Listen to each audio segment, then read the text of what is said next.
Hey guys, welcome out to Revolution. Now, if it sounds like I'm in a jet plane, I just got myself a little portable air conditioner. It's getting really hot here in Australia. It was 37 the other day and like 100% humidity. And so I got myself a little portable aircon, and I've just set it up, but it sounds a little bit loud. Now, if you guys could judge that, whether it's annoying to the point where it's like a 5 out of 10, or if you can hardly hear it, that'd be great, because I'm going to play it throughout the duration of this video, and because this room is now freezing cold and it's so good. I'm going to go through this video that was just uploaded by Scott Ingram. Now, I don't really know what's happened to Scott Ingram. Scott used to frequent the Textus Receptus Bibles Facebook group, and he used to talk about the differences between the King James and the New King James. And I really did enjoy his interaction, because he would explain sometimes that it's just simply an update. Sometimes he would explain that the New King James has dropped the ball there and there's a mistake. But it just seems like lately, I don't know what's happening, whether it's just a bit of compromise, or whether he's just changed his views over the years, and this is just where he's ended up. But he just sort of is making videos, and when I'm debating against people who have a certain stance, sometimes it's really hard to get them to think freely. So I'm not saying Scott's a Jehovah's Witness or anything. I'm just using examples. But when I'm debating a Jehovah's Witness, I'm not actually trying to get them to exercise. Usually you're not debating against their free will in their mind, in a sense where they're going to come to conclusions and go, yeah, well, you're correct. Usually what you're doing is you're coming up against someone who's indoctrinated, and someone who is only going to defend the Jehovah's Witness organization. And so you're just hitting a brick wall oftentimes. And that's what we find with a lot of religious people. They're hitting a brick wall. And some people think that towards King James defenders, that we just say, well, the King James is perfect and that's it, and we don't really even look into it. But at the end of the day, the vast majority of people who I interact with online have looked into these things and go, well, the King James is correct. It's like there are things that are correct. A lot of people misuse the concept of a no true Scotsman fallacy, but there are times when there is a truth, and you can't budge from that. 1 + 1 will equal 2. And just because you don't budge from that doesn't mean it's not true. But what I'm finding is Scott Ingram is pretty much just coming out and saying the New King James is great. And it doesn't seem to matter what people put out there. There's some rubbish apologetics being put out there by people like Gail Ripplinger and others. And I remember I used to have this chart, and it had where all the New King James is wrong and all this. And, the 666 thing, and it had 3 serpent heads and, coming out of this symbol. And I've always thought that was pretty dumb. And I don't know many people who are very influenced by that. But what I'm finding is Scott tends to go, well, here's a perceived error in the New King James, or here's what people are perceiving about it. But these people are the same type of people who believe in conspiracy theories. And I'm like, are you really going there? You know what I mean? And that they also have most of the time never looked into it for themselves. And I'm thinking, well, I've read the New King James hundreds of times in certain places. Like 2 John, I read that over 500 times. When I first started studying and going through the English, going through the Greek, and I specifically would read that in Greek and in English every day. And in the King James, I would listen to the King James and I would read it, and then I would put on repeat and read it again and read it again. And I did that multiple times to multiple books. Hebrews 11. And I did that with the King James and with the New King James. And so no one can turn around and say that I don't know much about the New King James. No one can say that I haven't looked at the New King James. And this argument of 1 John 3:16 is something that that I've pushed in the last few months. And so then all of a sudden there's a video on it. But it would be better to interact with the material that I've brought out rather than just a meme online, because the material that I've brought out, I go meticulously through why it is in italics, why it wasn't in italics in 1611, why it should be in the New King James, but they've just overlooked it. And so at the end of the day, I guess I'm kind of disappointed in Scott Ingram. I've gone through, I know he's been doing some videos with Dwayne Green. Now, Dwayne Green, he comes out and says, I read the New King James. And that's fine. He states his position openly that he's a Byzantine priority guy. You know, me and Dwayne, we're good friends. Now, me and Scott, we've got no reason to be good friends. But when it comes to this issue, he's sort of like, well, I'm a King James guy. And people who come against and point out faults of the New King James are conspiracy theorists. They're just wrong. And many times he's asking people to show love and all this, as if we're not showing love. It's love to show the truth. If the New King James has errors in it, we're showing those errors. We're proving where those errors are. And so, but like I said, sometimes people can get in a stance where they're just saying, no, there's no problem with the New King James. And what can you do with that? If I'm talking to a Jehovah's Witness and they're saying, no, I'm just going to sprout the Watchtower, I'm just going to sprout what the Jehovah's Witness organization says, well, I'm coming up against a brick wall. The same with someone who's just staunch in any position in Christianity. If they're modalist and that's it, you know, they just refuse to sort of think for themselves. If you've just made a stance, New King James is good and that's it, there's not much we can do about it. But all I can do is show others where the videos like this are wrong. And so I know Scott will probably watch this. He does frequent in the Textus Receptus Academy.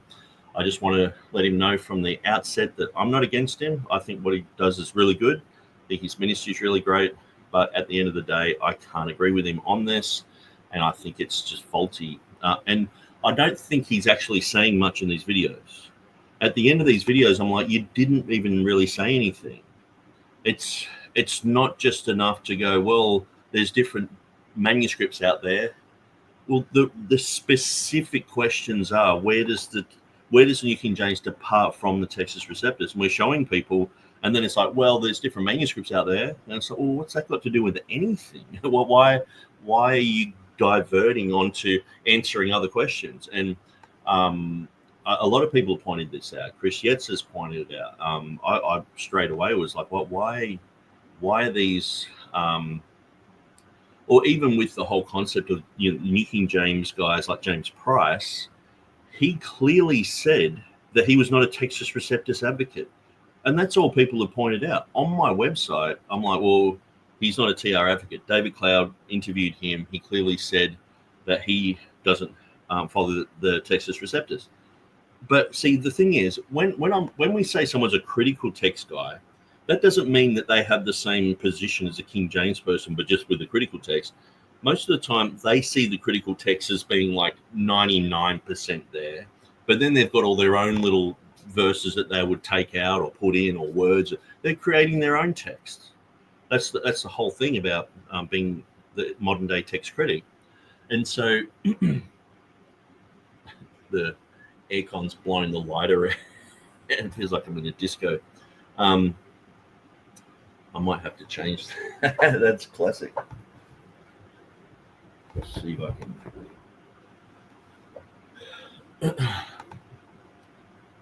You can see the shadow moving like this. I might have to actually just get up and change that.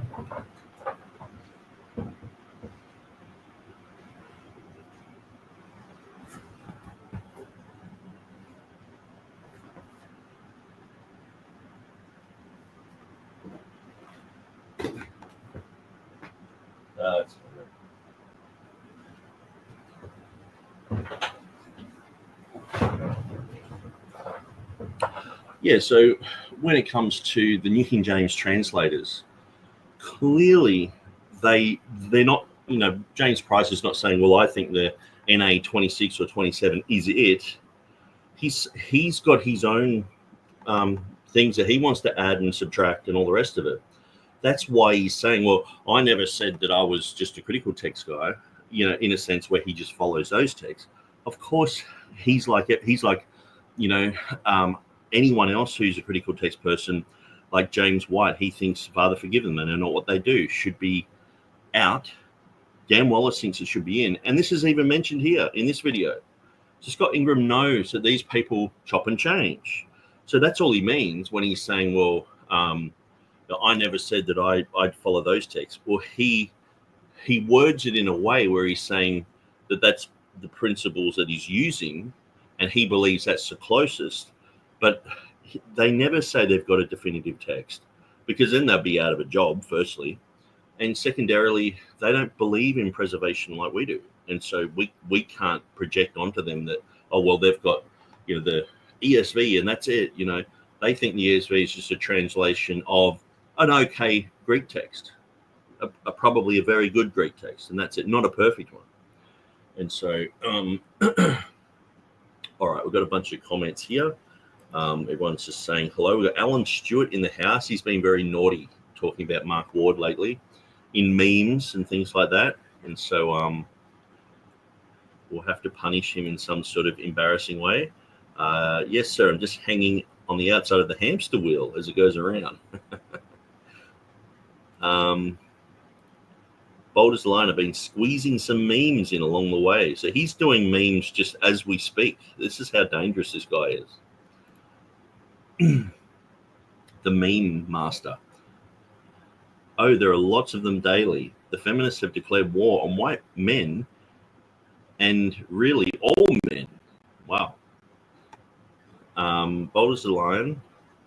You have them on your channel, Alan. I hear loud and clear.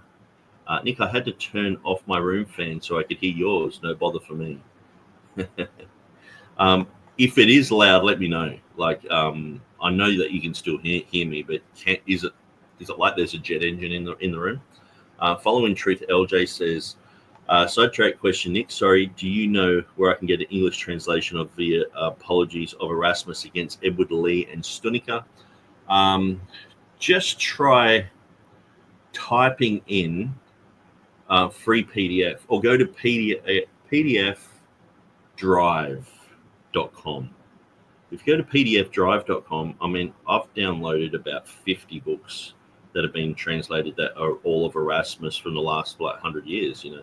So I've got them on a hard drive. A lot of them I haven't really even looked at, but it talks. There is, I'm pretty sure I've seen one, Erasmus against Lee. I can't remember if it's got Stunica there. Richard Firks is in the house from northern Wisconsin. Helg is in the northern areas of the planet, just living the dream up there in the snow. All right, so let's go through this. There's not much substance to this, but I just wanted to point out, like, in a sense, this whole video, I'm just going, why? Well, what's this video about? Like, why even make a 20-minute video pointing people and thinking at the end of it that you've clarified something? It doesn't clarify anything in my eyes. So let's have a look. Hello, I'm Pastor Scott Ingram of Omega Baptist Church in White Pine, Tennessee, and I am excited about answering a question about 1 John 3:16 and the New King James Version. I believe that this opens up a lot of very important facts that we need to know about the differences between the KJV and the NKJV. And I want to start an inquiry into the idea that the NKJV did not translate exactly what the KJV was saying. And I want to show you the argument that is being made for that in a meme that I found online. Let's read that meme together here. It says here, the NKJV. So, I mean, like, I've put up my website. I've done lots of videos on this as well.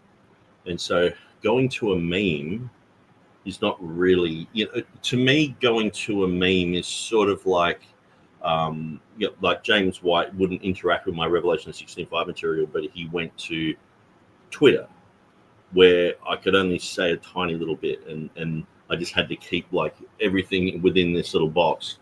But he's going to a meme, and this meme, I'm not against this meme, but I mean, it probably would be better to go to my website, because I explain why things are the way they are. I have photos of the original 1611, of Beza's 1598, of his annotations, of Scrivener's 1881, and so. But it is explained here. It says, "Hereby perceive we the love of God, because he laid down his life for us, and we ought to lay down our lives for the brethren." Now, the New King James says, "By this we know love, because he laid down his life for us, and we ought to lay down our lives for the brethren." Now it says, everyone knows this verse is referring to the Lord Jesus Christ, who laid down his life for us, but only the King James Bible identifies him as God in this passage. Note the words, "because he" is referring to God, who laid down his life for us. Therefore, Jesus equals God.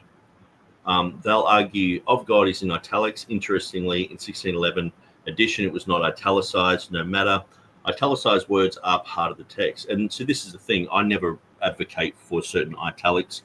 I've gone through and checked every italic in the New Testament, in the original 1611. And sometimes italics were put there for emphasis. Hosanna. When in Matthew, when Jesus was coming in to Jerusalem on a donkey, the children cried out Hosanna, and that's in italics in the 1611, which is for emphasis. But it is there in the Greek. It's in there in every Greek text, as far as I know. And so the 1611 italics were a bit all over the place. It's just a form of typesetting. In 1769, the Blaney edition, they added a lot more italics. Some of the italics were to do with matching up with the 1550 Stephanus text. Some of them were places where they felt that the Greek wasn't there, but they needed the English to bring that type of emphasis. And so when we go through these issues, it's very clear that the New King James didn't follow the King James here, didn't follow the text of Beza, didn't follow the text of Scrivener, but just assumed because it was in an italic, they completely deleted it without a footnote. Okay, so, but let's just continue. He'll explain what he thinks. Eliminates deity of Christ proof text. Proof here, it says eliminated. And you can see there, the King James Bible, "Hereby perceive we the love of God, because he laid down his life for us, and we ought to lay down our lives for the brethren." The New King James Version says, "By this we know love, because he laid down his life," capitalized pronouns there showing deity of God, "for us. And we also ought to lay down our lives for the brethren." Now, he goes on to say in this meme, everyone knows this verse is referring to the Lord Jesus Christ, who laid down his life for us, but only the King James Bible identifies him as God in this passage. Note the words "because he" is referring to God, who laid down his life for us. Therefore, Jesus equals God. They'll argue that "of God," he's going to tell some of my argument here, is in italics. Interestingly, the 1611 edition was not italicized. No matter, italicized words are part of the text, and you don't find this clearly written doctrinal truth in this verse in the NKJV. All right, that's very interesting. And just to begin right there, that's true. Italics are in the English text of a translation. And italics are used in the KJV and in the NKJV to show when something's being added to the words to help you understand the meaning of what that Hebrew or Greek word is. Now, that's what happens most of the time. But clearly in 1 John, we all know that Beza had the reading that says, he that acknowledgeth the Son hath the Father also. So that's in the previous chapter. So in 1 John chapter 2, verse 23, in the King James, it has he who acknowledgeth the Son hath the Father also, and it's in italics. So that's not just there for a help or anything like that. It's to show the italics and marginal notes and pretty much everything other than the actual words in the 1611 are there to help the reader. Okay, some people would have had earlier editions of the Greek text. They would have had the 1550. Some people had Beza's edition. Some people probably had Erasmus's editions. And so there were times when things were pointed out so that the English-speaking people of the day could look at the King James, a definitive translation, and look at the margin, and it had certain readings, or look at an italic and go, yeah, well, that's in an italic, but obviously they've found better information, but they want to let people know that they know about this issue. And so it's just like in Matthew chapter 1, where it has an extra person called Jacob. Now, Jacob is in the lineage in the Geneva Bible. He's in there in the Bishop's Bible. He's in a margin in the 1550 Greek Textus Receptus. But Beza doesn't have him, and neither does the King James. And so the King James has a marginal note. Some say Jacob. Now, obviously, they don't agree with that reading because in their text, they don't have it. So they're just, what they're doing, they're trying to put themselves in the position of someone who's been reading the Geneva all their life, or the bishops, or looking at the Greek text, Stephanus and those other ones, and they're trying to sort of tidy up some of those issues. A bit like if we were to do a wholesale, a tidy up of all of Shakespeare's material and do a definitive Shakespeare collection. If there were little mistakes that people who were used to reading it, if there were little mistakes in the previous text, you might put a marginal note, or you might put a little italic or whatever. And so at times that's what they've done. So when Blaney saw that in the previous chapter, in 1 John chapter 2, verse 23, it had probably the biggest section of italic in the Bible, where it has he who acknowledgeth the Son hath the Father also. He went to chapter 3 and he saw the words, the love of God. Now, it's in Beza, and I'll show you clearly that firstly, it's in the King James. So let's have a look at this. Hereby perceive we the love of God. There's no italic there whatsoever. For some reason, I can't zoom in on that one. Yeah, I can't zoom in. Anyway, you might have to zoom. No, I should be able to make it bigger. Aha, I know what I'll do. I'll make the whole thing nice and big. There we go. It's a little bit blurry, but at least you can see it. Hereby perceive we the love of God. So the King James translators didn't see that it warranted an italic there at all. It's following the text of Theodore Beza. Here we have to Theo. And so we have the word love here, love of God. So of God is in the Greek. So this is the thing. When we go through this video, you'll see Scott Ingram says it's not in the Greek.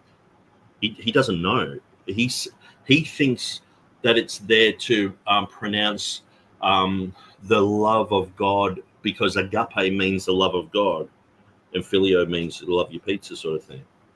So we're going to go through that, which is, it's kind of a strange situation.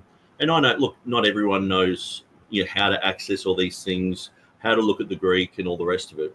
But at the end of the day, if you're going to make a video defending a Bible translation and a deletion there, and you're basically saying that I'm wrong, the guy who made the meme is wrong, Chris Yates is wrong, and pretty much all these King James only guys are just wrong, well, you're going to have to know your stuff. And the thing is, this is the text that they used. Even Scrivener said this when he compiled his text. He said they followed the 1550. Now, Scrivener, he doesn't have any notes here or anything like that. Now, this same omission is omitted in the Westcott and Hort text. So in the text, in the 1550 Textus Receptus, it's not there. But we don't go with the 1550. I know Doug Wilson does. I don't know anyone else, who's like 1550 is it. We look at it like it's the Coverdale Bible or something. You wouldn't just see an omission in the King James and go, well, it's not in the Coverdale. It's like, well, I don't follow the Coverdale. Yes, it was good for its day, but it wasn't perfect. King James is perfect. And the thing is, like Erasmus' editions, his earlier editions didn't have the comma Johannium in it. Are we just going to go, well, the New King James didn't have the comma Johannium in it, so that's fine? And it's like, well, no, it's not fine. It's like, but it's in Textus Receptus editions. See, every Greek text of that era is just called a Textus Receptus. So this is where it becomes quite deceptive, where people go, oh, it's a Textus Receptus. You said you follow the Textus Receptus, No, we specifically follow the underlying Greek of the King James. That's where pretty much everyone that I know follows. When you really get down to it, even like I've interviewed Jeff Riddle, interviewed Will Kinney, interviewed lots of people. Now, some people feel that was perfectly done with Scrivener. Some people think that it's Beza with a few little add-ons. But at the end of the day, we are looking at the vast majority, 99.99% of it is Theodore Beza's work. And then there's about 20 little bits and pieces that were done by the King James translators. So that's why we say the underlying Greek text of the King James. We're just being very specific there. But the thing is, pretty much every reading is in Beza's. You'd be hard-pressed to even, if you read through the Greek of Theodore Beza and you read through Scrivener, you'd be hard-pressed to actually see where the differences are unless you have a list of them. Now, Scrivener did write a list of 190.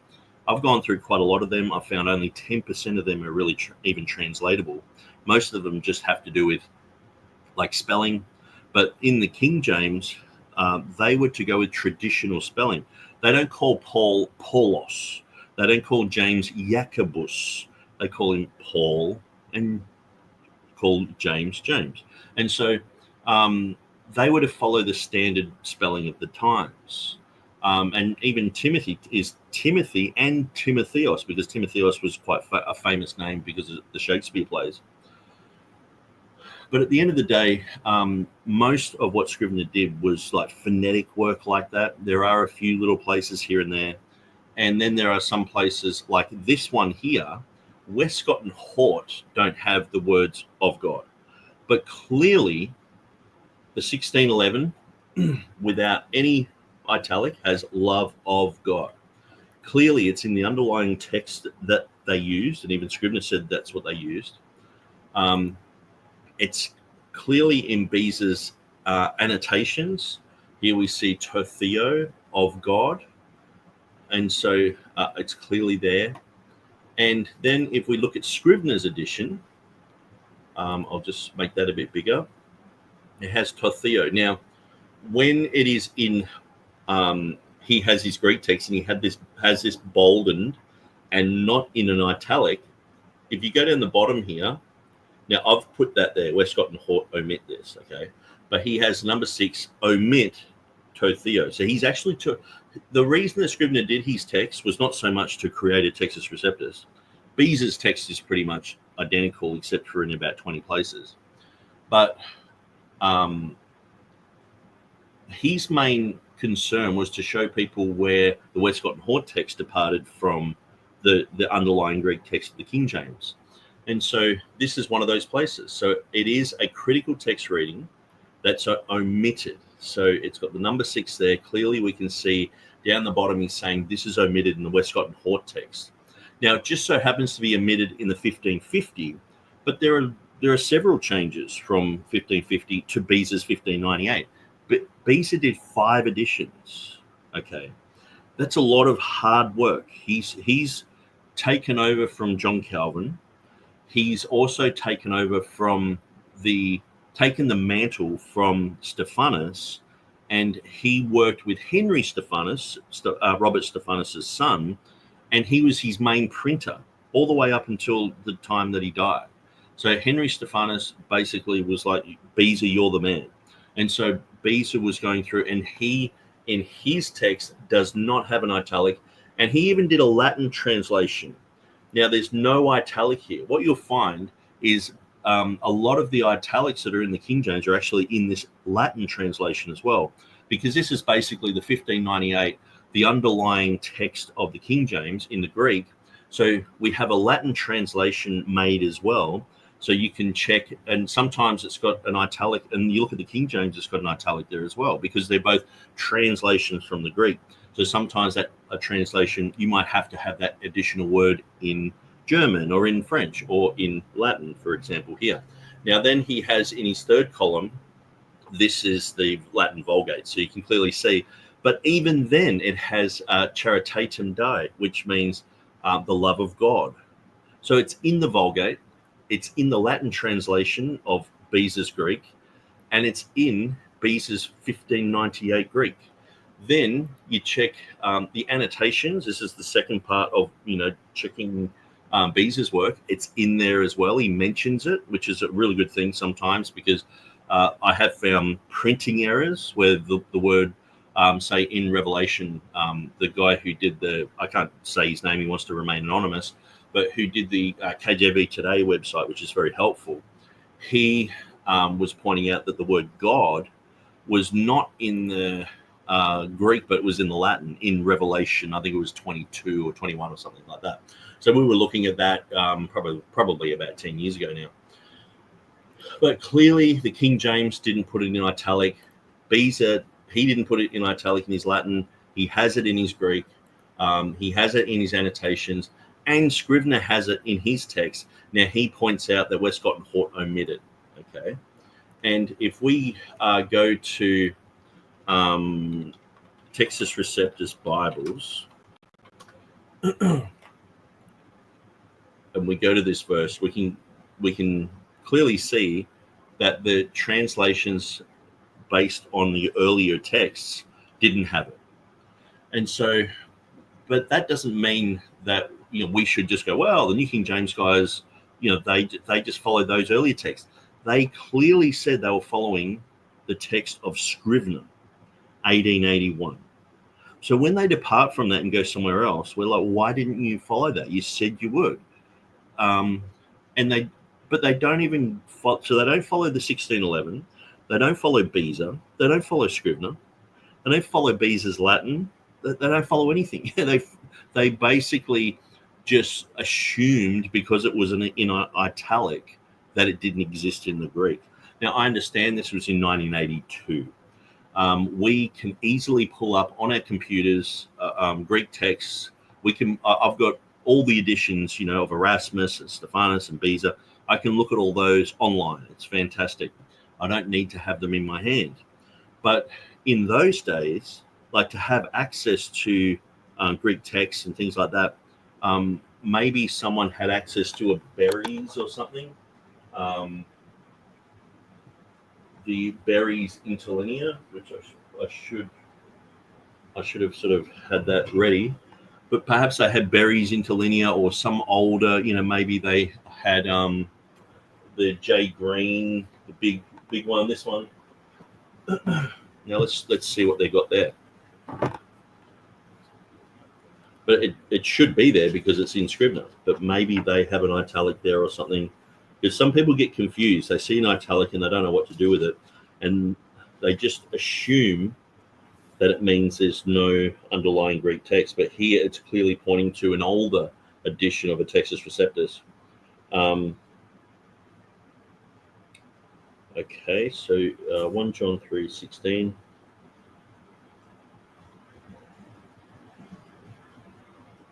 The love which has God in us. Okay, I'm going to have to check that. It's really small writing. I might take a photo of it and send it to myself so I can evaluate it a little bit better.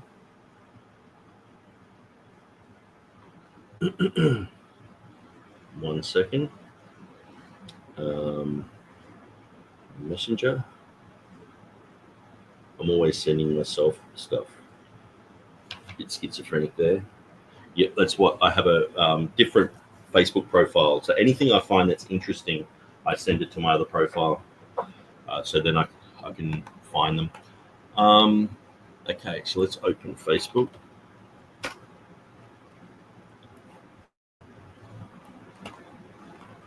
And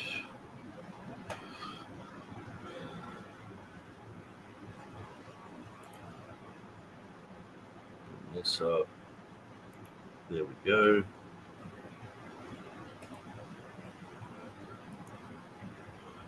Save image as.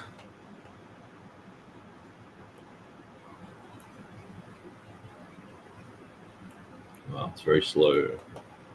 Okay, I'll shut that down. That's better. Now, I think it's going to be important to do this because we're trying to put our feet into the shoes of those people who were doing the New King James. Now, did they have access to everything we have today? No. So if I was searching for this type of material back in the day, I mean, even in the 90s, this is what I used. I used to take photocopies of this sort of stuff and take it to work. And so let's just see if this matches up with the Textus Receptus. So I'll just move a few of these around. Okay, let's have a look. Oops. Verse 16. Love in God. Abiding in God. Okay. Verse 16.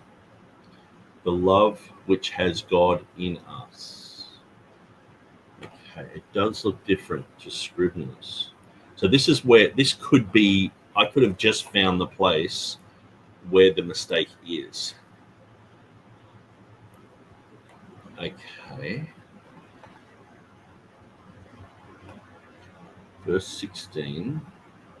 And he in God, and we have known and believed. Okay, so it says verse 16. Okay, is that, did I get 3:16? I'm pretty sure.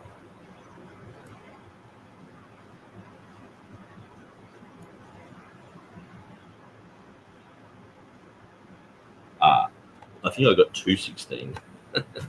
That would explain why I was like pretty excited to see. I thought I'd found the source of why people were italicizing that. Now I've already gone down this rabbit trail so far. I might as well finish what I've started. So I'll take another photo of it. Yeah, I took a photo of chapter 2. Oh, sorry about that.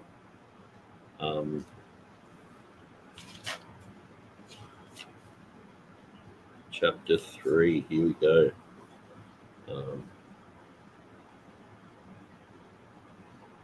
Okay, it does have of God. Okay, that's fine. So it backs up everything we're saying here. So let's just forget that picture that I spent a lot of time trying to get. It basically reads exactly the same as this. It reads exactly the same as Scrivener. It has of God, and it just says of God above it. So even if the New King James translators had this, which is in 1976, and a lot of them were majority text people. This is where the majority text started. If you don't know where the majority text movement started, it's in these footnotes at the back of this thing. And so I'll just show you where that began. So you have, I'll make this nice and big. So you have here the majority text. So these are places in the Bible where they're saying, well, this is following the majority text. And so that's where the majority text started, here. Now, the majority text mostly started with the work of Dean John William Burgon.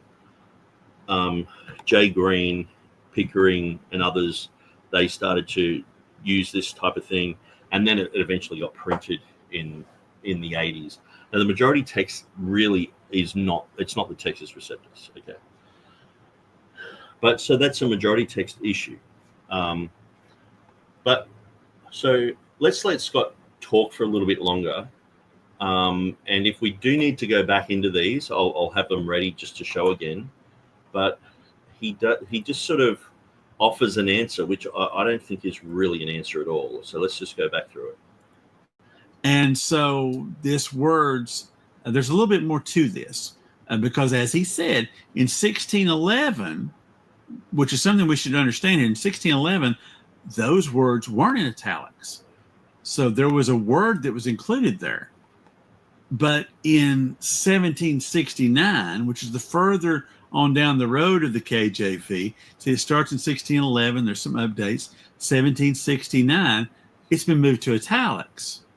And then when we get to the NKJV in 1982, the word of God is not seen at all. So this shows us that there is a difference, but that doesn't mean there isn't a traditional text that's been preserved down to every generation from the Hebrew and Greek where it was written. But let's look at this. And so where is that traditional text then, Scott? Is it in the Scrivener, or is it in the Beza, or is it in the underlying text of the King James that never really got printed, or or where are you saying this is? Because in every one that I just mentioned, of God is the reading. So this is the thing. This is why we're saying that the New King James has departed from the Textus Receptus here, and you can't deny this. But the thing is, when we look at how Scott thinks that the New King James translators translated, or how the actual King James translators, translated, it's, to me, it seems bizarre. And I think Scott might even want to take down his video after he sees this, because it's just really unscholarly. It's like, I'm not the brightest crayon in the box. I'm not the sharpest tool in the shed. But I mean, you don't have to be a savant to figure this out. Even the places where you're going to show that the underlying Greek text of the King James has the love of God clearly in the Greek, all those words. Yes, let's take a look at this first in my handy dandy olive tree Bible app here. So here it is in the New King James. By this we know love. See right here where it's blue, it's showing that there's a Greek word there, because he laid down his life for us, and we also ought to lay down our lives for the brethren. Okay, so you can clearly see here that the New King James doesn't have of God. So it's not following the text of Scrivener with of God there. It's not following the text of Beza with of God there. It's not following the King James. So it can't be a New King James in this passage. Now, I'm not talking about any other passage, because usually what happens, what I'm seeing Scott do is he goes, well, let's talk about something else over here. It's like, no, let's deal with this. This is what we're specifically talking about, because this is just one example. I can show you many, many examples of this, and I'm working out a list so that I can show people exactly where there are errors in the New King James. And but clearly here, just because that's in italic doesn't mean it's not in the underlying Greek. As I mentioned in the previous chapter, now what I might do, I might actually go there on my website. Now, if we go to on my website, 1 John 3, let's open up another. We'll go to 1 John 2, okay? So verse 23, now you can see this is in italics. Whosoever denieth the Son, the same hath not the Father. Then the italic starts, but he that acknowledgeth the Son hath the Father also. All in italics. But is that in the underlying Greek text? Well, let's have a quick look at the work that I've done on my website. Now, Complutensian Polyglot, they have all these lines here to show there's an omission. In the earlier editions of Beza, it didn't appear there. But look, 1598, it does appear there.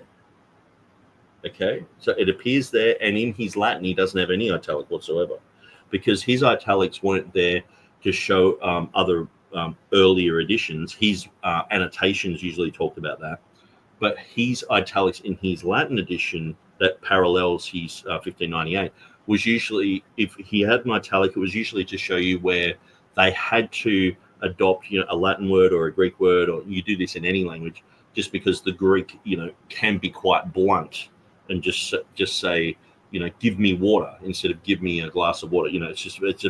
Can be very blunt. Some languages are like that. And sometimes it's the reverse. Sometimes it waffles on a little bit and you have to condense it into other languages. So we see this footnote here in the 1841 Hexapla.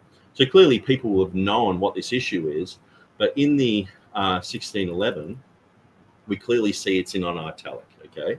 He that acknowledgeth the Son hath the Father also. This appeared in the Tyndale. Whosoever denieth this,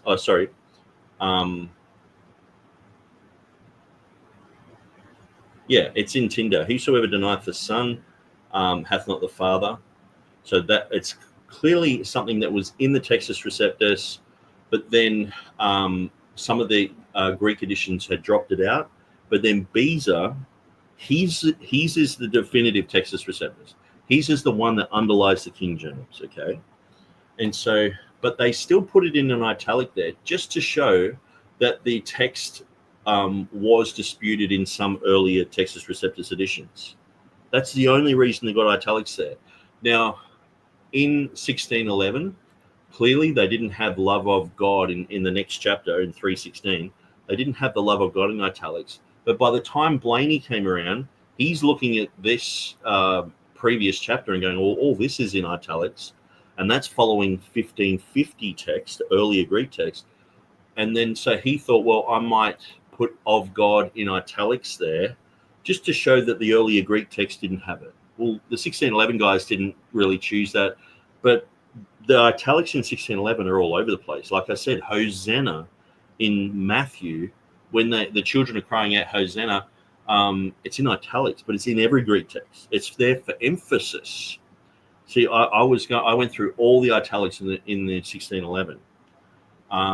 So clearly, love of God is in the Greek. In the underlying Greek text of the King James, it's there. In Scrivener's text, it's there. In the King James, it's there. Now, in earlier TR editions, 1550, etc., it's not there. But the New King James guys weren't to follow earlier texts, were they? Or else they would just go to Erasmus's first edition and not put the Comma Johanneum in. You know what I mean? And so, but clearly, the chapter before has this huge italic. So you can understand why Blaney, when he got to the next chapter, he's like, well, he who acknowledges the Son hath the Father also. Well, and the thing is, as I pointed out here, this is in the text of Beza. Very clearly in the text of Beza. So it's in the underlying text, but they still had an italic. So you can't just say italics are there just to fill in the blanks of a Greek text, can you? Italics are sometimes there to show where 70 years before, 50 years before, editions of the Greek didn't have a reading in there. But since then, they've found a lot more evidence and it's put in there.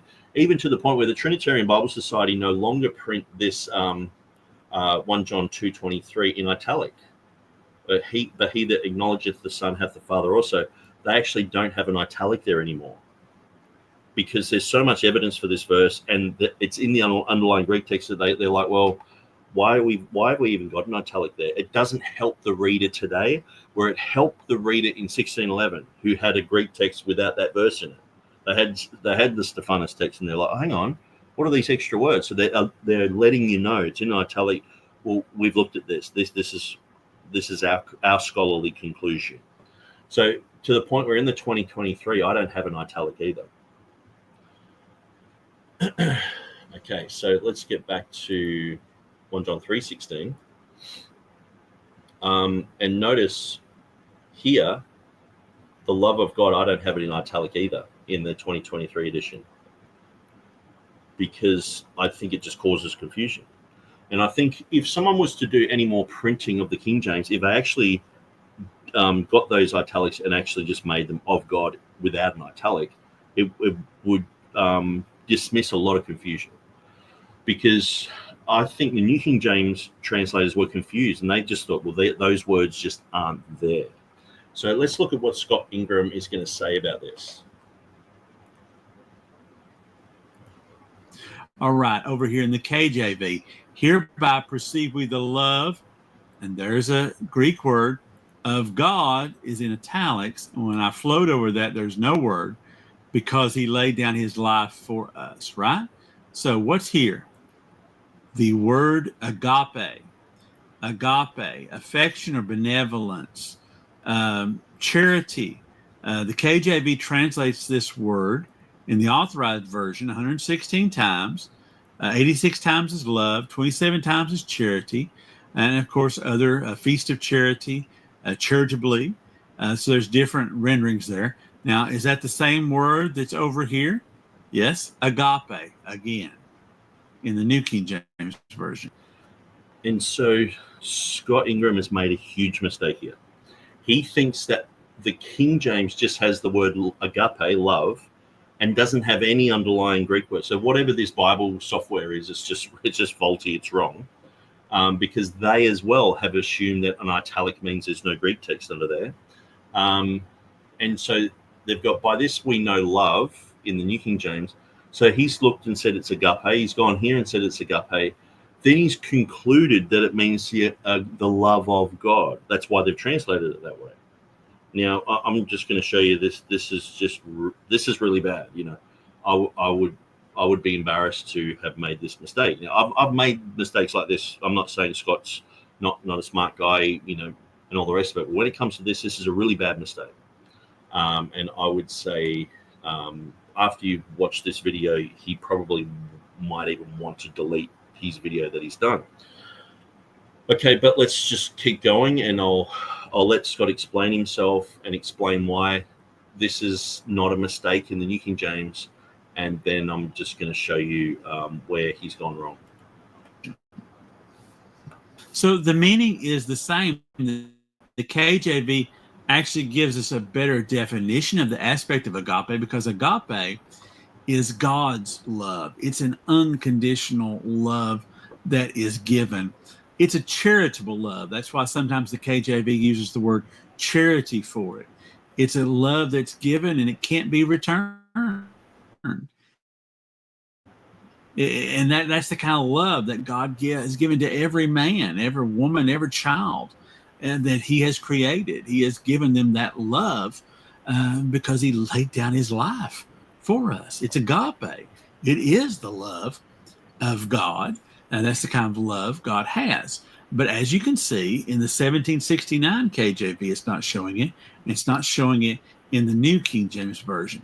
And the 1611, it's not italicized there. It doesn't make the difference. It's saying that there's a word there. It's saying the word theos is there, which means gods.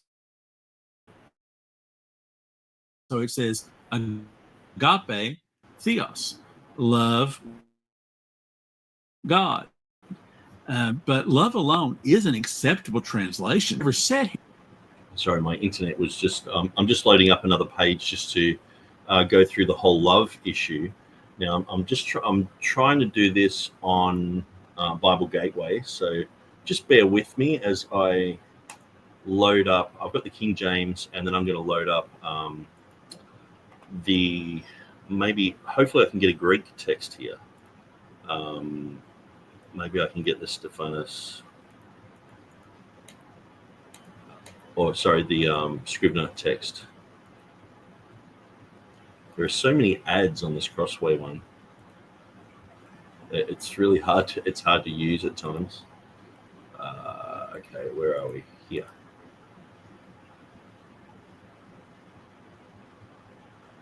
Okay, Greek, here we go. Scrivener, yes, we were able to do it.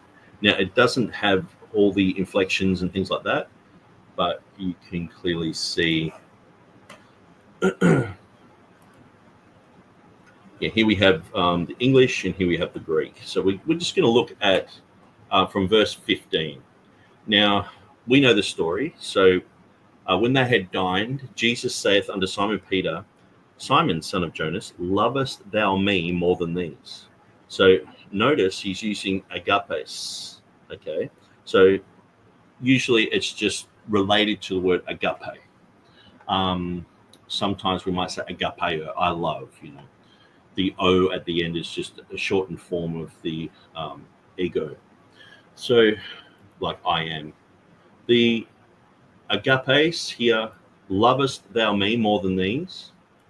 And Peter, he turned around and said to him, thou knowest that I love thee. Now look at the word that he used, philo.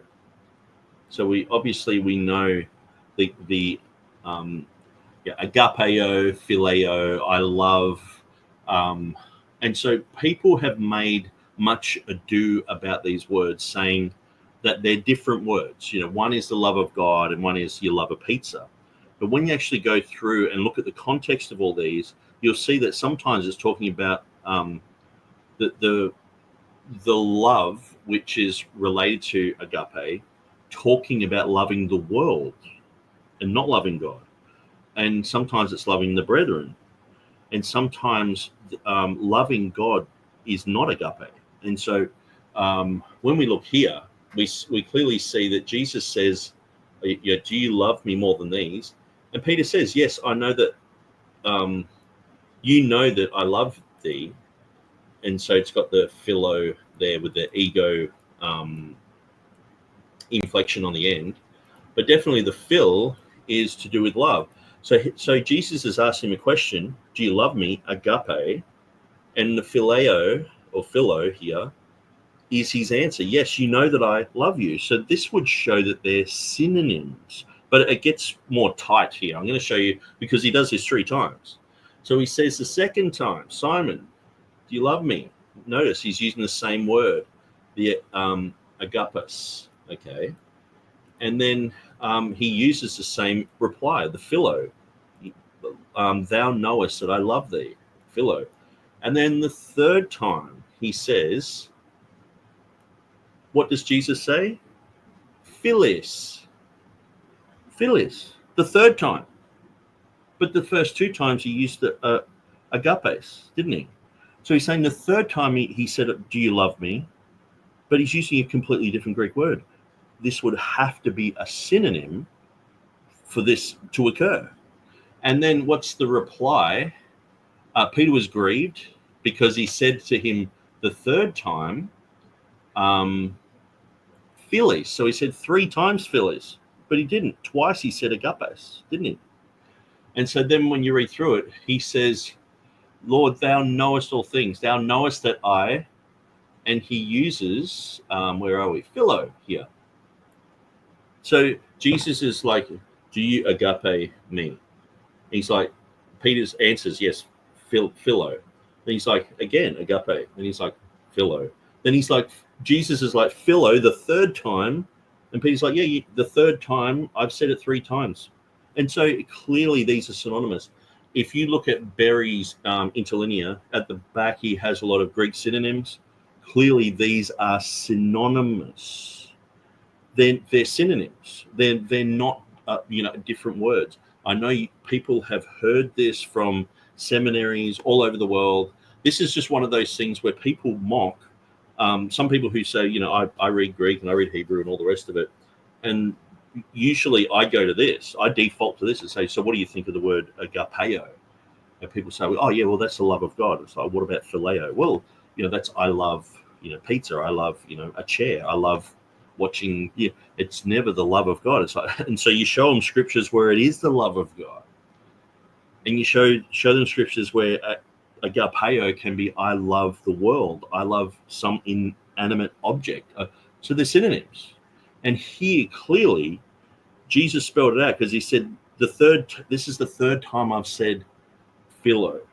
But he didn't say that the first 2 times, did he? So the only conclusion is that either the Bible's wrong or these modern-day Anglo-Sanhedrin are wrong and have just made up this category that it's the love of God. And so...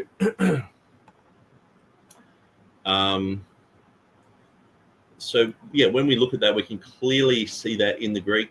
So the first time, agapes, second time, agapes, third time, Jesus says, the narrator, I'm pretty sure this is in John. The narrator, John, says the third time he says,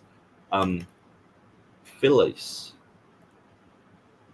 But he didn't say that the first two times, did he? So the conclusion here, they are synonyms. So I thought I'd put that there because what Scott Ingram has just said is pretty much like seminary speak, church speak, but it's not Bible and it's not Greek scholarship. So let's just go back a little bit because this is the difference and the kind of love God has. But as you can see in the 1769 KJV, it's not showing it. It's not showing it in the New King James Version.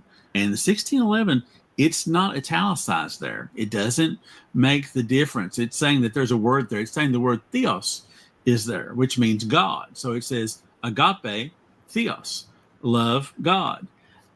But love alone is an acceptable translation. This is the difference between a translation and a text. The text is forever set here as agape, which means the love of God. We need to understand why there's these differences between the KJV 1611, 1769, and if you would, 1982. The Bible wasn't always bound in a leather cover neatly like you have today, that you went down to Walmart or Lifeway stores back when they had, maybe you ordered it from Lifeway now. But it was originally handwritten, and the different books were passed between the church.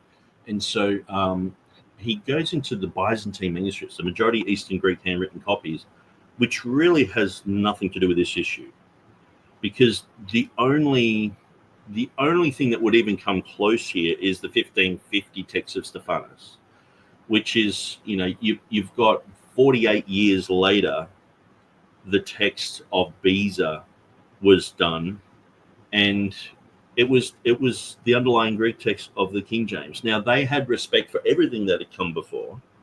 They looked at everything. They knew all these issues, but they were going with the text of Beza. Okay. So they in italics in the 1611 and things like that, sometimes they let people know, this half a verse here, yes, we know that in 1550 Stephanus didn't have it, but with the preceding 50 years of scholarship, we know that this is in there. The King James accepted it was in there, and it also shows that the italics aren't always just, that word doesn't appear in the Greek text, and so that's it. So then going to these manuscripts, I mean, it just doesn't really make much sense to do that. So first argument that he's gotten wrong is going and saying that agape always sort of only means the love of God, and so that's why the King James translators translated it that way. No, the King James translators were fluent in Greek, fluent in Hebrew, many of them, and they would have understood that the text basically just says of God, to Theo, and also they knew that phileo was I love, agapeo was I love, and these are synonymous. They're synonymous terms. And John in the Greek pointed out twice Jesus says agapes, but then in the last one, he's used that construction that has the philia word in it, which means love. And so it's very clear. Churches in the New Testament. And there were slight differences between these handwritten documents. That's just the truth. If you go look at these, you'll see these slight differences. This is just a fact. Now, over time, Christians chose to compile these different manuscripts, these handwritten copies, into one book, into one volume. So translators could have a single book to look at while translating from the original language into English or into some other language. Since these single volume compilations of Greek or Hebrew were coming from a... Sorry about that, guys. Sometimes I open up a web page and it just sucks all my bandwidth. So I'll just rewind it a little bit. Of Greek or Hebrew were coming from a collection of manuscripts that had slight differences. Well, the compilations would have updates as different thinkers would look over these handwritten copies and have to make decisions on these small, minute differences. And this was pretty much the case all the way up until around the late 1800s, when a group called Westcott and Hort showed up, and they proposed a whole different view of how to look at the text. And the modern translations. So this sort of has nothing to do with the issue either. Like, he's gone to the agape issue, has really nothing to do with it. He's made a mistake there. He's going to this, the manuscripts, and it's like that. It's not really an issue of manuscripts. We're mostly just looking at printed text at the moment, because we're just looking at Beza's printed text, the 1611, Beza's annotations, and we're looking at Scrivener. And they've all got of God there. So there's just sort of no argument. If you was going to the manuscripts and showing, this manuscript has this and has that, then yeah, you would go there. But there's just really nothing to show. It's just sort of like, it's like teaching on, Rome existed, and here's, it's why go there. There's just no reason to go there. But I just thought I'd show you. Now, I just Googled this example, so I'm not sure exactly how great it would be. And they're obviously using modern versions. But clearly, it says here, even in the ESV, it says, you love the best seat in the synagogues. This is agape, related to the word agape. Loving the best seats in the synagogue. 2 Peter 2:15, who loved gain from wrongdoing.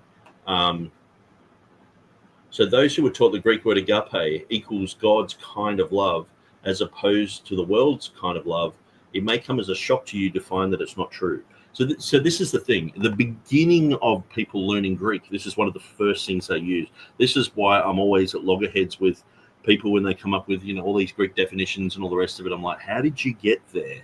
And oftentimes they're just taught this, and so they think it's true, And so there's lots of different examples. And so, yeah, this is just me just Googling and finding the first thing that come onto Google. So obviously it's not a King James site, but I would encourage you to go through love. I'm pretty sure it's Strong's number 26. If you type that in, maybe I can do that in Strong's Concordance. Now, it's probably going to be like a hard thing to do. I was on here the other day, but not looking at this word. I was looking at wantonness and some as I was watching Dwayne Green's one. But let's type in 26 here.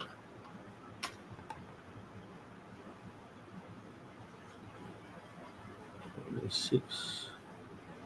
Abigail, whoops, maybe it's 27. No. Agape, no. 25. No, I'll just type in love, I think. Anyway, it's going to be the word love appears a lot of times. So, and we're going right back to the Old Testament. So, the love of the Father, love one another, love the brethren, love. There's our issue that we're talking about, love of God, the love of God, love in word, love one another, love is of God, God is love, love of God. So let's get out of 1 John, because it seems to be love, love, love all the way through there. Love of God, your first love. As many as I love, I rebuke and chasten. Maybe we'll go a bit earlier. But I've done this myself, gone through all the love verses and written next to it, whether it's a love of God or the love of, the world, or the love of, and there are many in phileo as well, which is talking about I love something else, other than an inanimate object. I love God. I love the brethren. So walk in love. Husbands, love your wives. So what do men love their wives? That your love may abound. comfort of love, the same love. So I think you get the point. If you go through there, it's not just the love of God. It's about loving each other, and sometimes loving the world, sometimes loving the best seats in the synagogue. So I think you get the point. Look at this. For the love of money is the root of all evil. So do we read this? The love of God of money is the root of all evil. We don't. It just means love. It's just a synonym. So, and this is where people need to get their Greek definitions by looking at the context of everywhere where that Greek word appears. Because if their definition, if the lexical definition goes against the contextual definition, then the lexical definition is wrong. So anyway, I'll put those away. I'll turn those off actually because they're sucking up my broadband. And let's continue. They pull away the end of Mark 16, cast out on it. They pull away the idea of the woman caught in adultery. They're now actively looking at moving the word Jesus said, Father, forgive them. They know not what they do, out of the text. That's insanity. That's craziness. He's saying that's insanity. That's craziness. But this is the type of thing he's saying, well, James Price is a good guy. He's an honest guy. But this is the sort of thing that he wants to do too. So I can't understand why on one side Scott will say all this stuff as if he's a Textus Receptus proponent, but then on the other side defend people who aren't Textus Receptus proponents. So I'm like people who come out and are just like, this is what I think. Like say James Snap Jr. It's like, okay, this is what I think. I'm like, okay, well I disagree. Dwayne Green, Byzantine priority, I disagree. But it's like they're not trying to be deceptive. Where I think, saying, well, I'm a TR guy, but then it's like, well, this doesn't, this isn't a departure from the TR. Well, I actually, going through this video, I don't think Scott's actually being deceptive here, but I think he is just saying the New King James guys aren't wrong, but they are clearly wrong. They're so wrong here that it's like, this is why I keep bringing this one up, because it's so bulletproof that you can't deny that this is just an error. You can't deny this. And so, but let's continue. And so there was a few comments up here that Matt made, and I skipped past them because I wanted to speak about them. He said, hey, Nick, I challenged Mark Ward to come to Australia and debate you. That'd be awesome. He can come over here on a holiday, get sunburnt because redheads don't get tans. And but yeah, definitely, I'll debate him on any topic. Now that I think he's not working for Faith Life, so he can do his web design on the fly. He can sit in a coffee shop here in Australia and do web design. I said if you live up to his demands, he ought to read your KJV update. Yeah, I mean, it is there. It does exist. I know he mightn't want it to exist, but it does. And so... Pastor Brett is in the house, living the dream. Matt Singleton said the Greek having the same issues as the English. Yeah. You need to understand context and hermeneutical issues here. Words have several meanings. You have not only different meanings, but you have to ask about not just the meaning, but the implications of the text. And so that's what we're going to see at the end. We're going to see, is this an important thing? Is it, firstly, people are saying it's a departure from the Textus Receptus. We're going to answer that. Is it a departure from the King James? We're going to answer that. Is it warranted that the King James deleted it? We're going to answer that. And then we're going to look at the theological implications if that's deleted, if it's gone. What does it change? And we're going to see, is this answer adequate? So we're nearly halfway through this video, so let's continue. But traditionally, throughout time, this has been translated faithfully with these small, minute changes between all these different manuscripts. It's a majority of manuscripts, and they made their decisions based along the minutia of that, of how to do that, and these different TR editions that they had.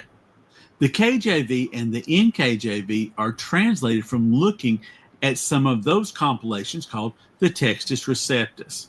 Let me show you a few of those.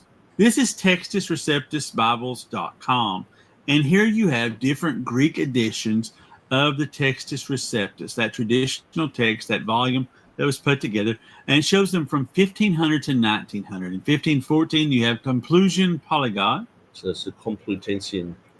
Erasmus here had 1, 2, 3, 4, 5 different volumes that he placed and put together. Here we have another volume in 1534. Stephanus, well known. This list here is wrong because I made this list. I made this list probably about maybe 15 years ago, and it's wrong. And so I'll show you the list that I've had that's been corrected probably for about 10 years now. If I go to Matthew 1:1 is usually my default little article here.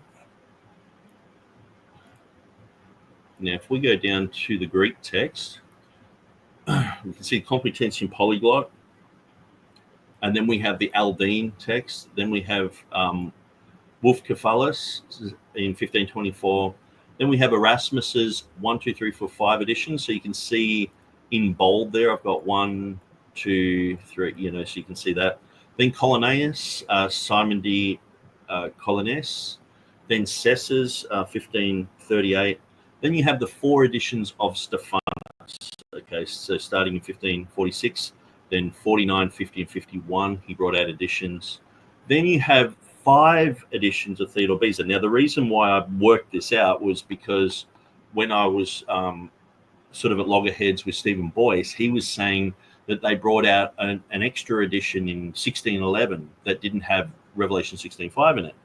And I was like, no, that is actually a reprint, I think, of the 3rd edition, or reprint of the 2nd edition. It wasn't like a new issue. So I had to sort of go through that and work all this out. So I'll make this nice and big, so if anyone's watching, they can check it out. So here you can see the editions of Beza. Now, sometimes the first edition was just in Latin, but then he had underneath it a whole bunch of annotations about the Greek language. So then you can see 1559, he brought out an edition. 1553, he brought out another edition. So they're of that text. So 1565, that was printed until 1580. And it had sometimes Tremellius's Greek New Testament there, which is very interesting. Then the 1582 is its own edition with a 1590 minor edition of that. And then he did another edition in 1588, which went through to the 1594. And then you see the 1598 edition, and then there's a minor edition in 1604. So there are only 5 editions of Beza. Some people say there's 11, some people say there's 9. Then after that, before that, you have the Plantin Polyglot. So this actually went back and utilized the Complutensian Polyglot material. And then you had the 1599 Elias Hutter edition, which is very interesting. And then you have the Elsevier's editions. Now, they really only had 2 editions that we focus on. The rest was sort of reprints. And then we're looking at the London Polyglot, which used the 1550 text. John Mill, he also used the 1550 text. Scrivener, he used the text of Beza, but added a few little bits here and there. And then we've got a whole bunch of manuscripts that we could look at, etc. So, so I just sort of mentioned that this list here is actually not correct, because where the confusion comes in is Beza's first edition was in Latin. So some people called his second edition, because it was all Greek, his first edition. So then they would say his fourth edition is the 1598. But then other people, Beza himself would say it was his fifth edition because he did an earlier Latin one. But then you look at all these other editions all over the place, and so some people would count them all up and say, oh, there's 11. Some people would count them and say there's 9. But so that's why I've put these number 1, number 2, number 3, so you can clearly see that. So sometimes on my website, on older pages that I've edited like 15 years ago, I still have that whole list here. So when KJV Keith Mason was making this Textus Receptus Bibles page, he borrowed all this from my webpage, because at the time that was sort of like the best information going around, but now it's a lot better. Just because I've had to study through these editions and follow where some of the readings have gone. So I just sort of mentioned that as well. He had 4 different editions of the Textus Receptus. Theodore Beza, he had 9 different editions. Here we see another edition of 4 editions. The Oxford Press in 1825 had. So the 1825 is sort of like a bit of a non-existent thing. I've tried everywhere to look it up. Stephen Avery, the same. He's like, I don't think it's really even an edition. So yeah. Had an edition. Schultz had an edition in 1840. And so when you're looking at like Schultz's edition, it's pretty much just like a 1550 reprint, you know. So these are just, you know, on my website, I was just writing down names and just writing down what was there. So this is definitely not definitive. So this is the TextusReceptusBibles.com page. And the last one is a Scrivener's edition, coming down in 1894. So Scrivener actually did his edition in 1880, and it was published in 1881. So the 1894 one was just that, I think it was unlinked from all the Westcott and Hort margins, because that's the real reason he did it, to show where the Textus Receptus and Westcott and Hort differ. Now, he didn't do it as a TR advocate. He did it because Westcott and Hort wanted to show people where they were, where they had departed, because they originally were going to put it in the revised version margins, but the margins were going to be so filled up because there's so many omissions and so many changes, etc. So they actually said, let's just create a whole new book. So anyone who's academic who wants to find out where the Greek differs, they'll buy that book, you know. So that's how big all the marginal notes got. They got to the point where it was ridiculous, and it was going to be like the Net Bible or whatever. That gives you a little understanding that there was a lot of different of these compilations of those manuscripts. Those manuscripts were slightly different. So this is another issue that he's brought up. So he shows you the Textus Receptus Bible site, but doesn't go to 1 John 3:16. And so I don't know why he hasn't gone there. So he's sort of shown, you know, agapeo, phileo, and made that argument, which is wrong. And I'll just try and find this webpage. Oh, yeah, here we are, Textus Receptus Bibles. So he's going here and he's saying, well, there's a lot of editions of the TR, but you've sort of got to show what's actually going on. You can't just mention, okay, well, it's sort of like mentioning, well, there's a lot of English Bibles before the King James. It's like, okay, most people already know that as well. And this answer seems to be for people who know the issues, that it's not just sort of like, well, this is an answer for people who don't know anything or don't know what's going on. So here we see the 2016, which is my one. So Keith was very helpful in putting my one up first. I wish he would put the 2023 up there, because there are certain places where I think that my earlier one is a little bit inadequate, or I fixed up a lot of issues. The 1769 King James, that was the italic one. For basically, the only reason it's got italics is it's going back to the 1550, which doesn't have of God there. But you can clearly see that the 1598 of Beza does have of God. So you can see 1550 doesn't, but Beza does. Okay.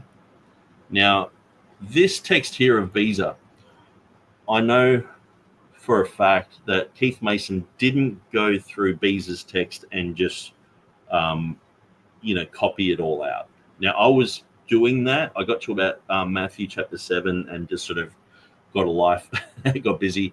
But there are some people who have done Beza. It's actually, if you want to find Beza's text, if you go to, say, let's just go to Matthew 1, and we'll go to, or actually, usually Matthew 1, and then Bible hub comes up. If you type in a verse, it comes up. If you type in a chapter, it sometimes doesn't come up for 100 sites. So we can see if you go to the Greek here, hit the Greek. Now it'll show you some of the Greek issues, but go to additional parallel Greek, okay? And that's when Beza's text comes up. So that way you can check Stephanus's text here, Beza's text here. Now, is this correct in every way as well? No, unfortunately not. I wish it was. So we have Scrivener's text. So that would be the 1580 text that got published 1581. It's usually called the 1594 text. So that's what it's called here. Oh, sorry, 1894. Sorry for my dyslexia there. Actually, TurretinFan pulled me up the other day and said I said that Tyndale died on the cross. I was like, yeah, that's a pretty big blunder. But it was only like 2 minutes later I shut the video down, so I must have been getting tired. But 1550 says this. 1598 says this. Okay, so let's go to 1 John. Okay, let's check it out. We'll go straight to the text. Now, of course, like I said, sometimes these texts can be wrong. So you've got to double check these things if you're going to be dogmatic about some sort of argument that you're making.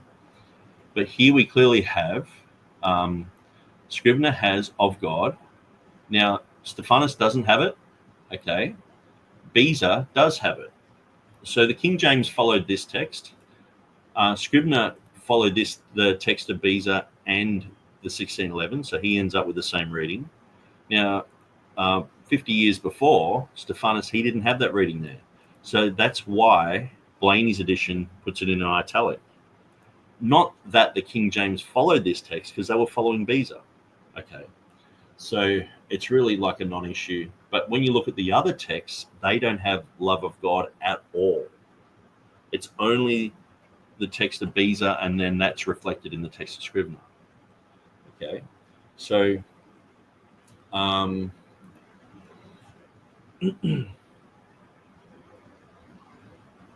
so yeah, you can clearly see here that it is a textual issue. Keith's done very well at just highlighting, that's a textual issue, the love of God. In the Textus Receptus, there's differences there. And we can see this reflected in the earlier English Bibles. So Wycliffe, or actually the Wycliffe Bible has the love of God, which is very interesting. Tyndale has hereby perceive we love. Whoops, sorry about that. Hereby perceive we love. Coverdale has hereby have we perceive love. Matthew has perceive we love. Perceive we love, Great Bible. Geneva, perceive love. Bishop's Bible, hereby perceive we love. But in the 1611, it says, hereby perceive we the love of God. So you can see why, because of earlier English Bibles and earlier Textus Receptus editions, that's why there's italics there, not because it's not in the underlying Greek of the King James. Because the underlying Greek of the King James, that's why we follow that, because it's superior, because it's a better reading than the other Reformation Bibles, than the other TRs. So when Mark was like, which TR? I'm like, well, the underlying Greek text of the King James. That's why these little differences make it so it's got the full flavor. It's not missing things. It's not like a 5,000 piece puzzle with 20 things missing. It's got all these little bits in there that make it perfect.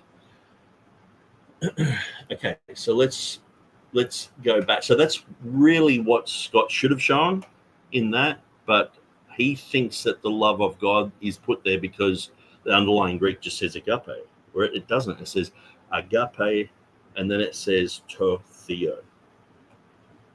Agapen, to theo. These different Textus Receptus, they have some small, minute, little different details in them.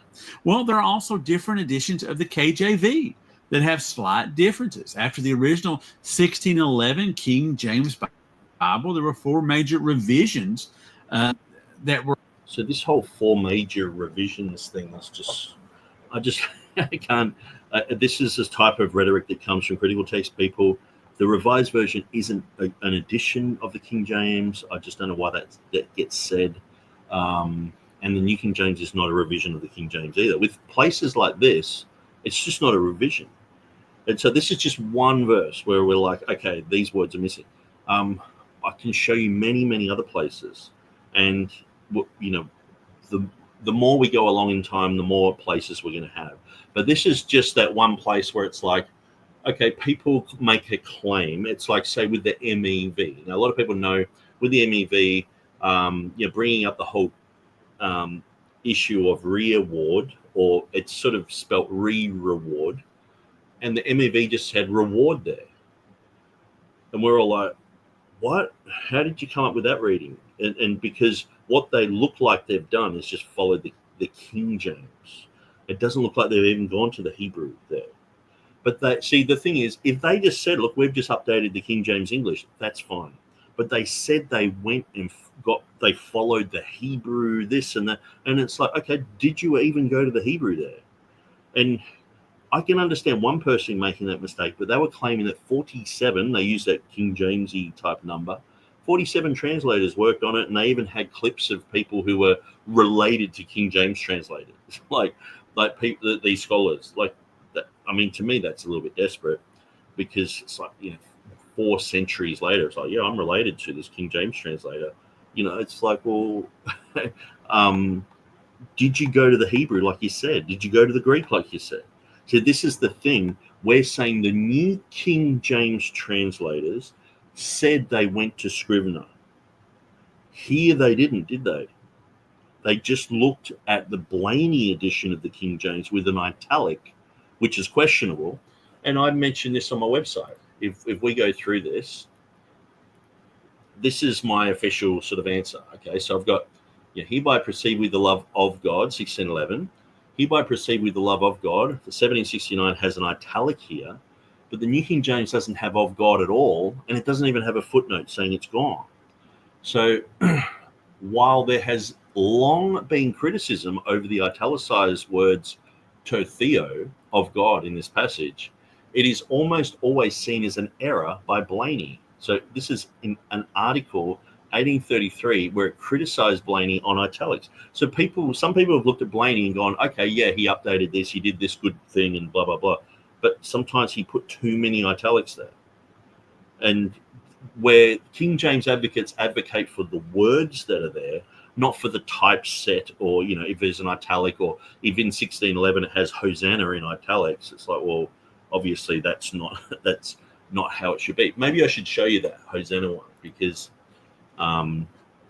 let's look, Hosanna, Matthew King James Version, Matthew 20 verse 9. Okay, so we'll go to the King James Bible online. We'll go to where you can see the original 1611. Actually, yeah, 1611 up the top here. Back to Matthew. I'm sure some of these search bars are actually designed so you end up opening up 4 or 5 pages before you get to the one you want, so that they get higher up on their algorithm. Is it 21? Yeah, that'll do.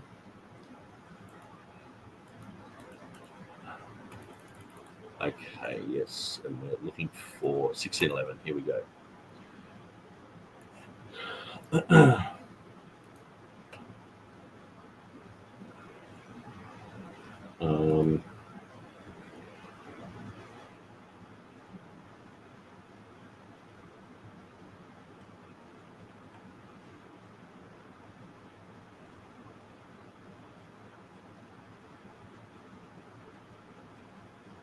Okay, so this one says Hosanna, and it's not in italic. Okay, so Mark 11,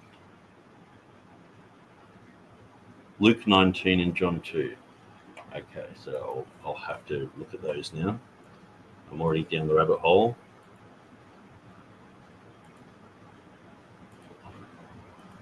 Mark 11.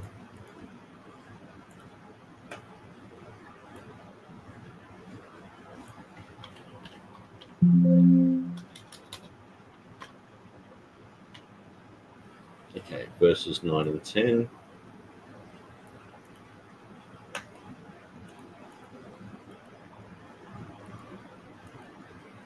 Yeah, here we are, saying Hosanna. And look, it's in italic.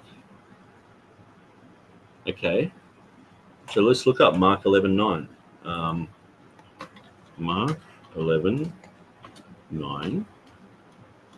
And it should be probably Bible Hub.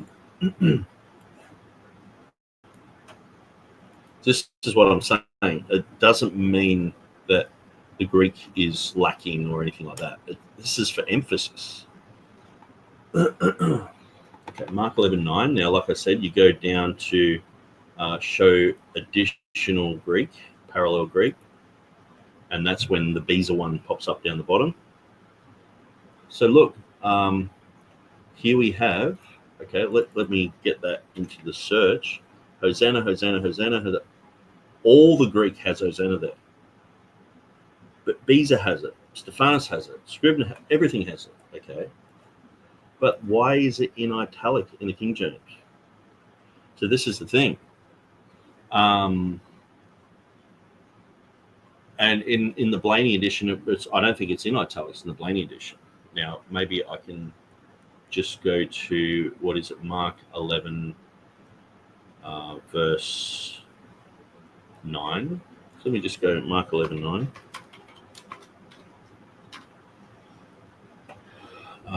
We'll go to Bible Gateway. We'll look it up in the King James. Actually, I'll just go to all English translations. We'll type in Hosanna. Here, they put it. The CSB put it like an italic for emphasis. You know, blessed is he who comes in the name of Adonai. Hosanna, Hosanna. The ERV omits it for some reason. That's the English Revised Version? That's interesting. Why they took out Hosanna? I guess they wanted to. Or maybe they're like, well, it's a Hebrew word, you know. So this is the thing. Studying why they've done certain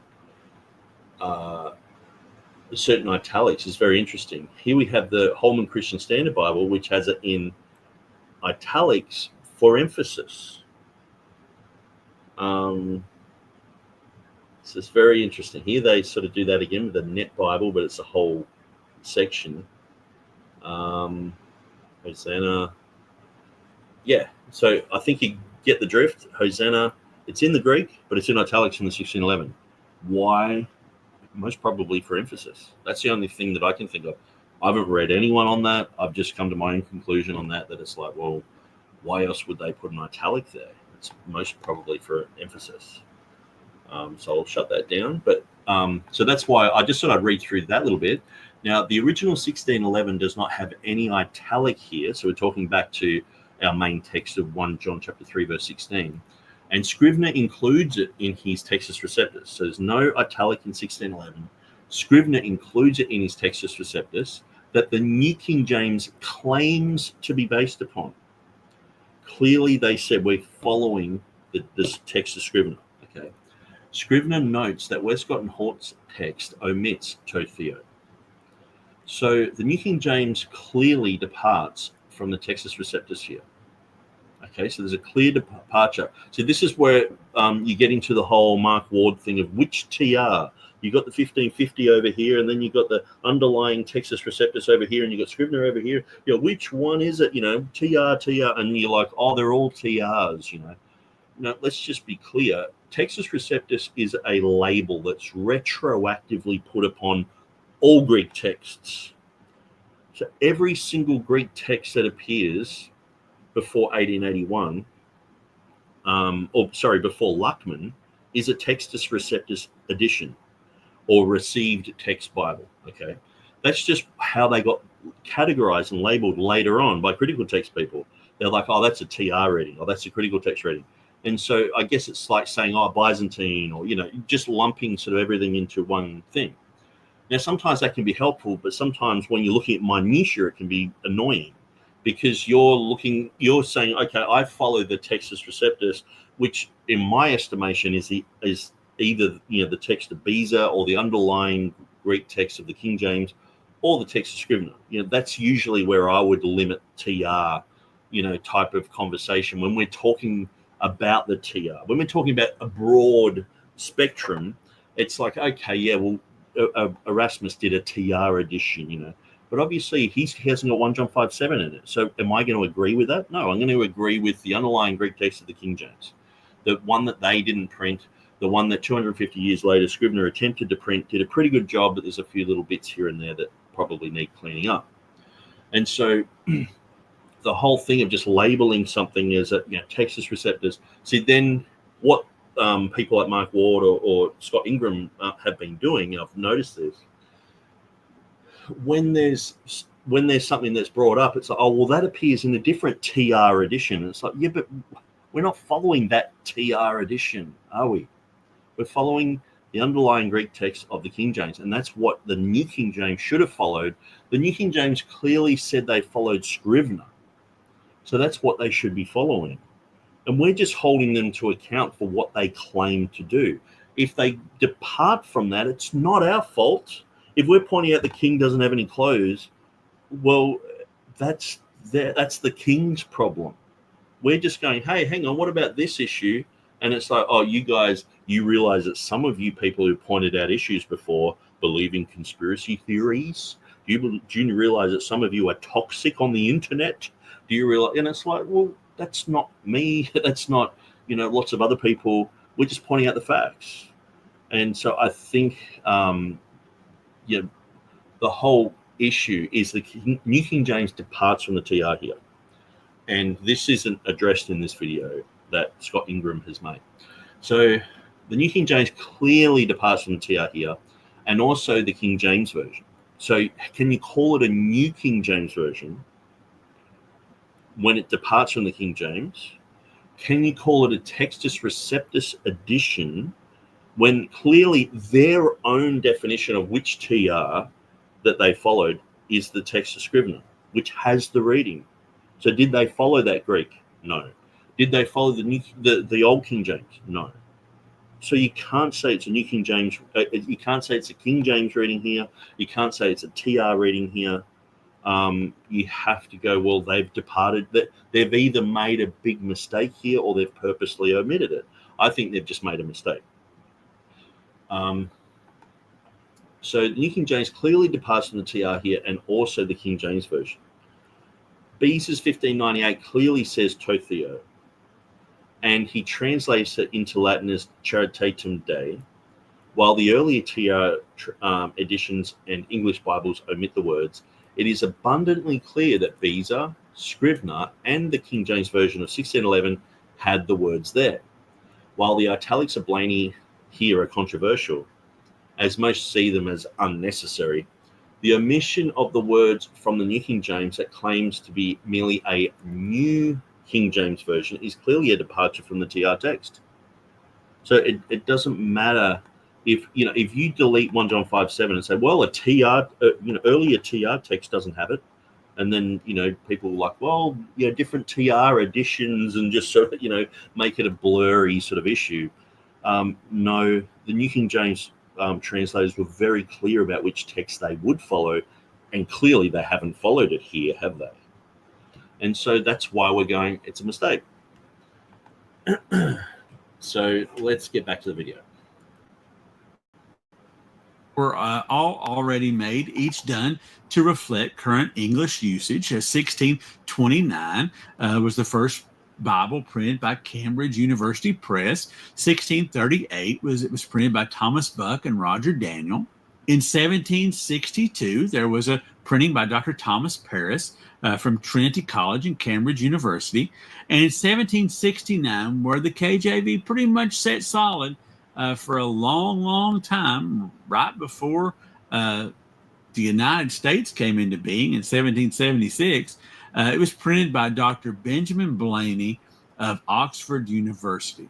Now, until now, the standard King James Version there, 1769, has been that revision of 1769. And the New King James was and is still advertised not as a new translation, but as the fifth major revision of the. Well, see, the difference is all of these earlier editions have those words. This one doesn't. That's what we're pointing out. That's where we're going, they've departed from these words. He doesn't in the whole video explain why this happened. It's just agape is an acceptable way of saying love. And it's like, well, no, our Greek text say love of God. So does the King James. So do all these other editions. You can't just delete it, you know. At least have a footnote showing that it's deleted. But the New King James doesn't even have a footnote here. And we're going to explain how important this verse is, because, you know, a lot of the time we might go to deity of Christ verses, you know, more popular ones in the Gospel of John, John 1:1, you know, the Word became flesh and dwelt among us. We might look at 1 Timothy chapter 3, verse 16. I know Scott would love these verses and go, yeah, this proves the deity of Christ. This verse proves the deity of Christ. And we're going to look at that. The KJV Bible in 1982. So when we look at that, I just want to say the 1979 New Testament that came out is different from the New King James that you have today. They brought out an edition. A lot of people said, wow, that's really close to the King James. But then they turned around and did it again when they brought out the whole Bible in 1982. And then in 1984, they did a revision on it. And it's very different. And so that's one of the things that I've done with the 2023 edition that I've worked on, is I went back to the 1979 and looked at what the King James, the New King James readings were back then and how different they were, because they were actually closer. And what they did is they advertised the New King James that way, and they got a lot of people on side with that edition. Then they turned around and amended it quite a lot. And so people weren't really aware of how many changes were made. They actually did this with the Revised Standard Version in 1946. They brought out a New Testament. Some critical text fans were like, okay, that's fine. But then in 1952, they brought out the New Testament and the Old Testament. The New Testament was drastically changed, and people were up in arms about it. They were like, this is a disgusting Bible. It denies the virgin birth, and that's where you have a lot of people. Even James White admitted when he was coming rightfully against Gail Ripplinger with her acrostic algebra stuff, and sort of did a bit of a debate with her. He was clearly saying that it was he came against Bible perversions, and he mentioned that one. And he doesn't mention that anymore, but back then he was saying things like that, which is quite interesting. Okay, so this is Thomas Nelson's page. It's quite, vague, but anyway, this is where this video ended up. So what I might do, I might catch up on comments. Okay, so Bold as a Lion says, "Amen, source. I hate trying to play catch up." Yeah, I usually check it on 1.5, and sometimes I'm out of I'm in a hilly area, and sometimes you can get bad mobile range, so you might get you're playing catch up. You can listen to half an hour of something, and then it actually rewinds it back to where you were, because it's just sort of, I don't know, the internet gets bad. Avery F says, well, look at that, someone doing actual scholarship work and making their own conclusions. Scary. TurretinFan, there is another reason to use italics, and that is to indicate that it is a foreign word, not an English word. That's a very good point, and I think that could be why Hosanna was used there, perhaps to point out that it's a Hebrew word. That would be interesting to see if Maranatha, KJV, 1 Corinthians 16:22. So I'll look that up. 1 Corinthians 16, KJV 16:11.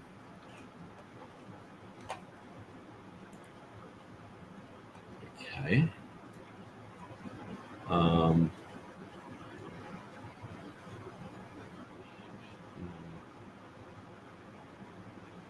No, it doesn't have that in the Greek. I thought it would.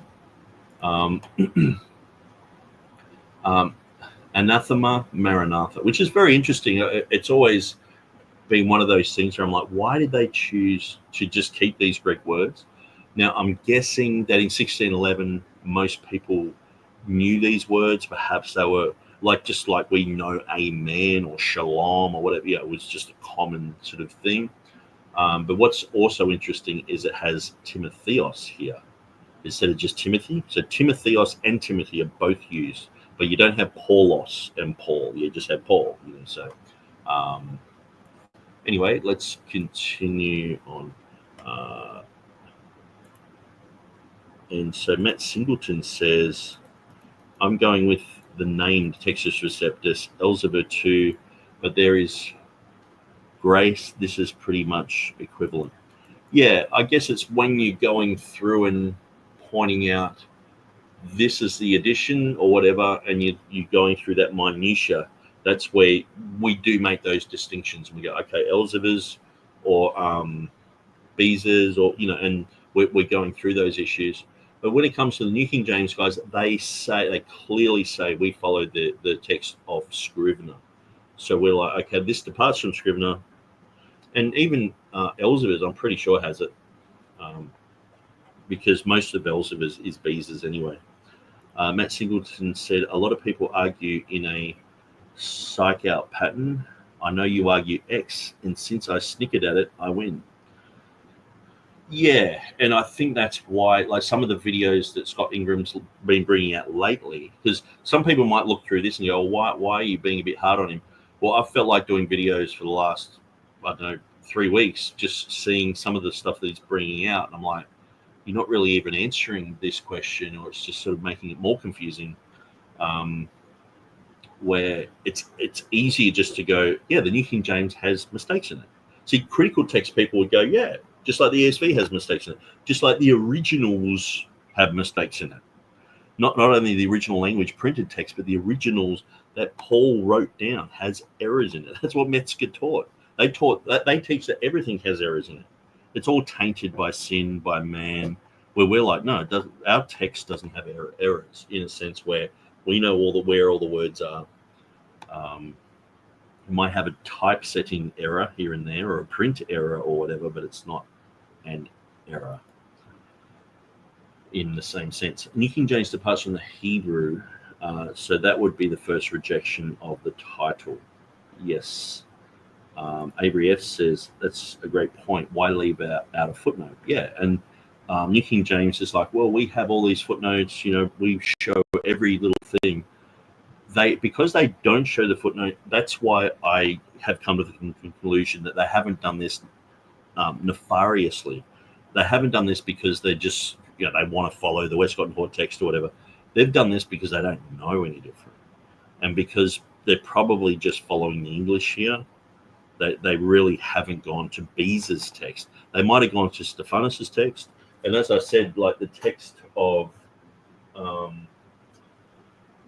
there were other interlinears, other Bibles around, but usually they were based on the 1550. If they did have this interlinear, that should have been the first point of checking. But the fact that this hasn't really been brought up, the New King James has been around, since 1982, the full Bible, and so you're looking at 45 years, 40 years or so. They should have these things ironed out, and that should really be a place where they correct their Bible. They just add it in and just put a little footnote saying sorry, but they won't admit it, and people are like, no, they're not wrong. It's like, well, yes, they are wrong. It's just easier to admit that they're wrong. It's so hard to go through and try and defend this. It's because it's indefensible. This is why I bring it up. This is why sometimes I'll just gnaw at a bone forever. Like I'll just bring up George Van Smith and just keep bringing it up. It's like your trump card, or you get out of jail free card or whatever. People bring up something, I'm like, oh, okay, George Van Smith, okay, or 1 John 3:16, and it's just like, well, you have to deal with that before you go off into a whole bunch of other stuff. You have to deal with this issue first. And where the Westcott and Hort were part of a ghostly guild and did this and did that and summoned demons and George Van Smith. That's what I kept doing in the Textual Confidence Collective. And with these New King James videos, I'm like, I keep bringing this issue up specifically because I know this is an Achilles heel. there are just so many problems with footnotes, with not knowing why italics are there, not following the TR, not really following the King James, the whole issue. And so you have to admit the New King James is inferior, even if it's just in this one reading. Let's say everything else is perfect, which is not, but let's just say that in this one reading it's inferior. Which, if I hold the King James in one hand and the New King James in another, if someone says to me which one is better, I'll say, well, the King James is better. And we're going to get into why, because of the deity of Christ, because of what the actual words say. We're going to read through it. Matt Singleton says the New King James is not a King James version. Different Greek, different Hebrew, different philosophy, different words, no king authority. And I'm not saying the New King James isn't okay in some areas. Like the rest of the verse is probably fine, but it's where there's been a bomb blast. It's like, well, that's where we're looking at, and that's where we're investigating.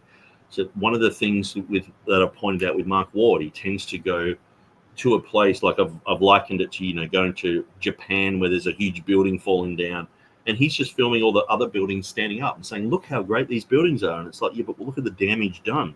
Look, all these people died, and he won't even focus on that. And you're like, are you doing your job? Are you doing, and this is what I'm seeing with some of these videos with Scott Ingram, is that it's not really dealing with this issue, but seeing how he came to this conclusion, he thinks that he's got access to the Greek. See, the whole thing is going back to sources. Go back to look at the printed Greek sources. Just visit. Sometimes just check on my website. Half the time I've done the homework there. There's a whole bunch of pictures there. You don't have to look all this stuff up. All the homework's done, or even just go to the Textus Receptus Bibles. Then you'll see, it does have a love of God there in Beza's. That's the text that they followed. Avery F says, the King James Version translators were honest when they were translating the work. And just back to what Matt said, different Greek. When we're saying, it's different, because, see, some people go, it doesn't follow the Textus Receptus. But then all you have to do is go, well, yeah, it does in these other places. But what I'm finding is people are just blowing this out of proportion on a lot of sides. Sure, some, backwater preachers are saying it doesn't follow the Textus Receptus. In a sense, the whole thing is not a TR thing. But more mature people are saying, no, there are places where it does depart from the Textus Receptus, and we're not happy about that. And so this is just one example of that. And so, but then people who are critiquing what we're saying, they're saying some people out there are saying it doesn't follow the TR. And it's like, well, yeah, but, most people are saying it does follow the TR too, but there are certain places where it doesn't. So that's where we're like, it doesn't follow the TR in every place. And what else can we say about it? Should we say it follows the TR here? It doesn't. You have to redefine things. You have to go, well, the 1550 is snuck in there somehow. It's like, no. Does it follow the Textus Receptus that underlies the King James Bible? Is it a new King James version? It's certainly not. And so when Matt Singleton says here, it follows a different Hebrew, that is accurate in a sense where they claim in the beginning of their Bible that they followed the Statenvertaling Hebrew, which is the 1969 Hebrew, I'm pretty sure. But they also went to the Septuagint, they went to Targums, they went to the Dead Sea Scrolls, and a whole bunch of other things. So what are they actually? Are they following the Masoretic text or not? And so going into the Old Testament is a whole different kettle of fish with the New King James, because there are a lot of big mistakes there. But we're just pointing out in the New Testament, you don't have to go that far. You just look at this one and go, see, there's a mistake. I could point out it tons, Avery F says, the King James, sorry, I read that. Yeah, and actually back to Matt Singleton, he says, different philosophy. Yeah, and that's one of the things. There's a different translational methodology that can happen. So that while they can update words and things like that, if they're willing to change things so it's saying something different, like say Revelation chapter 19, where the New King James says the righteous, the robes that they're wearing, the white clothes, are the righteous acts of the saints. But the King James says it's the righteousness of the saints. It's a big deal, because there's a whole theme in the Bible of being clothed in the righteousness of God. It's not something you've earned, where they're like, no, this is the righteous works of the saints. It's that righteous acts. And it's pretty much, there's not many other versions that say that. Matt Singleton says it follows the majority text. They were following the majority text von Soden, I believe. So I would say most of the time the New King James Version does follow the Textus Receptus. The thing is, the methodology that they believed in was the majority text. So it's a bit like if Dan Wallace came along and updated, the Book of Psalms or something. Now he might have a different text that he loves, but he's done an okay job. See, it's a bit like Scrivener. Scrivener was not a TR person. He worked on the Westcott and Hort text, but he printed a TR edition. So people use that, but in no way was he advocating for every reading there. The New King James comes along. No one, as far as we know, was a Textus Receptus advocate, but they did a TR edition. Now they did base it on the TR. Where they have departed, I assume that they've just done it because they've just messed up. And even Dan Wallace said that in a recent video, maybe I should get that up. This was brought up on Dwayne Green's channel, and also it was spoken about by Scott Ingram, and I'll probably do videos on this later on. But if we go to, where was that? Christian McShaffrey's Kept Pure in All Ages YouTube. Here we go.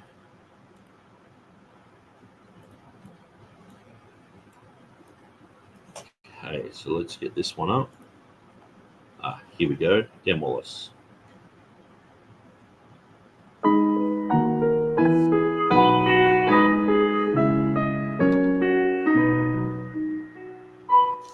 The New King James Version, done in 1982, is a curiosity.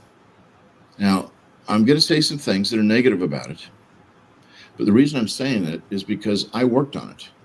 I was Arthur Farstad's assistant for quite some time. He was the senior editor of the New King James Bible, and I did a lot of the proofreading and a little bit of the editing. And basically, the New King James takes exactly the same Greek and Hebrew text as the King James Bible took and gives it a modern translation. So I would agree with that. That's sort of what they did. Now, Scrivener's isn't exactly the underlying Greek text, but I mean, we're splitting hairs. It is pretty close. But that's what they claim to follow. So in the vast majority of the time, they do follow that. The kind of translation it does, they had a lot of scholars. A lot of these scholars worked on some of these other translations. The basic kind of translation that the New King James Version has is along the lines of the New American Standard. It's not as elegant as the ESV. It's not quite as rigid as the New American Standard Bible. The problem with it is its textual basis is so bad. Now, it's not that it's heretical. It's just, why use a Bible that in 5,000 places isn't the Word of God, when you could use one that is the Word of God in those 5,000 places? It just makes no sense to me.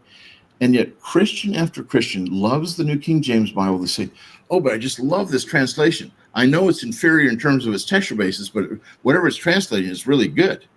Well, then use an ESV. Then you'll have a much better textual basis, and you've got great notes. It troubles me that we want these things just because of how it sounds rather than because of the textual basis on which it's based.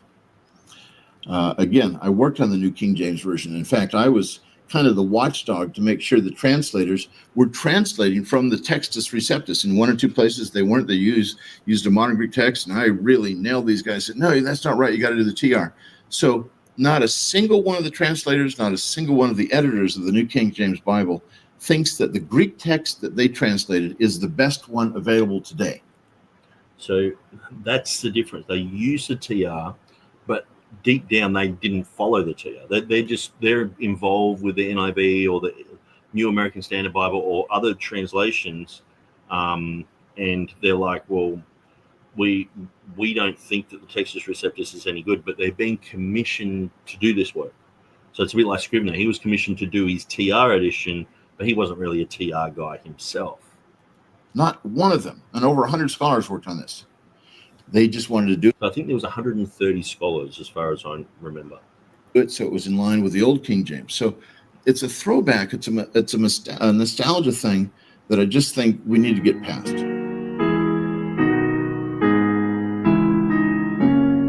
Okay, so that's Christian McShaffrey's page. So I'll shut that down. Yeah. And Matt Singleton says, yeah, Dan Wallace is making a case against you, Nick. Laughing out loud. He was the watchdog. Yeah, it's so the thing is, if Dan Wallace is the one going through making sure that there aren't mistakes and all the rest of it, I mean, look, the New King James did an okay job. It's not like, and when I mention the New King James on my website, I'll just go there. I'll read exactly what I say. Here we go.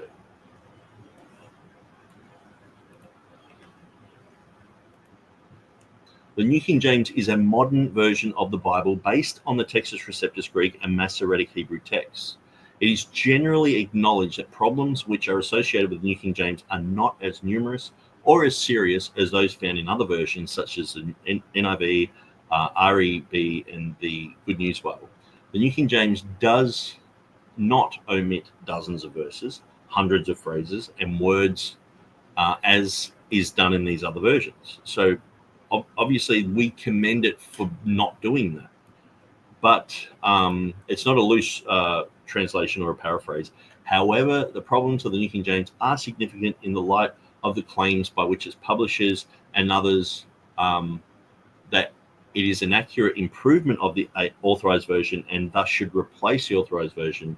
The version includes many doubt-producing footnotes, so that's a whole nother issue, is the footnotes, which favor critical text readings and majority text readings. And so at the end of the day, it's a bit like if you read the NIV or ESV, it's like they're gonna chop your arms and your legs off. Okay.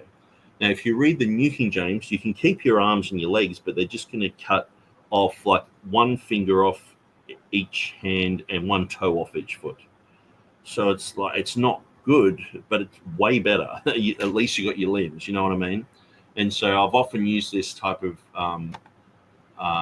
rhetoric in a sense where, you know, sometimes the academy is showing you 4 fingers, then sometimes it's 3 and sometimes it's 5, but they say, oh, it's all the same. And so this is the thing, when you're looking at the minutiae, which we look at, we're not talking about these huge, you know, ESV, we delete, you know, thousands and thousands of things. We're looking at the differences between someone saying this is an update of this. You know, if someone's making a replica note, like if you're looking at counterfeiting, even a note that is a counterfeit, but it's very, very, very close. We're looking at that type of thing, but we're saying this is still counterfeit. But we might just say it's wrong in this one place. It might just be wrong in one little area. But we're just pointing that out, you know. When you're looking at ESV and others, it's like a $3 note. It's like, I don't even go there. To me, it's just like not even considered to be a good Bible translation at all. Bible Highlighter says, yeah, in Colossians 1:16, the King James Version says, all things were made by him. It's changed to all things were made through him. This is one of the beefs that I've had, and that's why in my edition, I'll read Colossians And I've been going through my edition closely just recently, just looking up some things and making sure things are accurate. Colossians 3:16, yeah. 1, 2, 3, 16. Oh, is that Colossians? No. Philippians. Yeah, that's cool. 1:16, that's why. Because all things were created by him. And so I also did the same in John chapter 1, and verses 2 and 3. I'm pretty sure it talks about that. In the beginning was the Word was with God, and the Word was God. He was in the beginning with God. All things were made by him. So the whole concept of the New King James saying all things were made through him, to me, that's a Jehovah's Witness type of reading. Like he's just Michael the Archangel. He's just some sort of vessel that God used. No, he is God. And so, yeah, that absolutely, I'm in complete agreement with Bible Highlighter here. That is troubling when it's like things were made through him. So, yeah, good point there. That's something that's been something in my bonnet for a long time. Matt Singleton says, by the way, we need to remember that Wallace does not believe in the red letters as authentic. Bible Highlighter says John 4:24 changes the King James Version God is a spirit to the impersonal New Age pantheistic God is spirit. Okay, God is a spirit to God is spirit. Okay. 3:10 heretic to divisive man. Yes, that's very problematic because Jesus came to bring division. We may as well say Jesus is the divisive man. If you're going to have to reject him, I would say, and if you behave like Jesus, you will be a divisive man. And then people in their mind think, oh, you're not right with God because they're reading these modern versions that say stuff like that. There's whole doctrines that are changed. The whole issue of separation is modified in the New King James. I know that personally, 100% for sure, because I've seen pastors use verses in Jude and other places that talk about people who cause divisions, and the words are changed. So it's just like if you make a stand on truth, you're causing a division. So you don't have the unity and the love of the brethren and all this stuff. New King James aligns with the reading in the critical text Bibles. Yeah, in some places it does. And see, that's the thing. Sometimes it can have the same underlying Greek text, but they can redefine the text, the English text that's based on it. Hebrews 2:16 says, "For verily he took not on him the nature of angels, but he took on him the seed of Abraham." Hebrews 2:16, "For indeed he does not give aid to angels, but he does give aid to the seed of Abraham." Clearly, this is an attack on the deity of Christ. Yeah, I can't understand why the King James, why the New King James departs from the King James here. It's wrong. I'm not sure if they did that in the 1979 edition. But yeah, great points.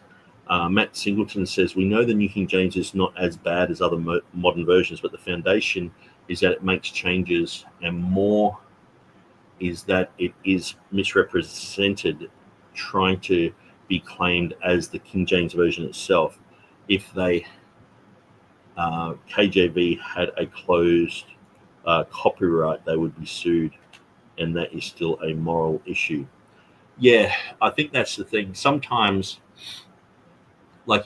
sometimes you might meet a preacher and they preach good stuff, but there's just one thing that's wrong. And like they might be into Benny Hinn or something. But other things are like, man, they're really good on this. I just wish they'd drop that other thing. So sometimes things that are close to you can perceive as more dangerous. Like if someone just came out and was Benny Hinn, you're like, oh, yeah. But someone who believes some really good stuff. See, that's where Stephen Anderson's dangerous, because some of what he says, it's like, well, I agree with that. I agree with this. I agree with it. Now, it might be pretty hard lately for people to agree with anything that he said, because people are pointing out all the bad stuff. But it's sort of like,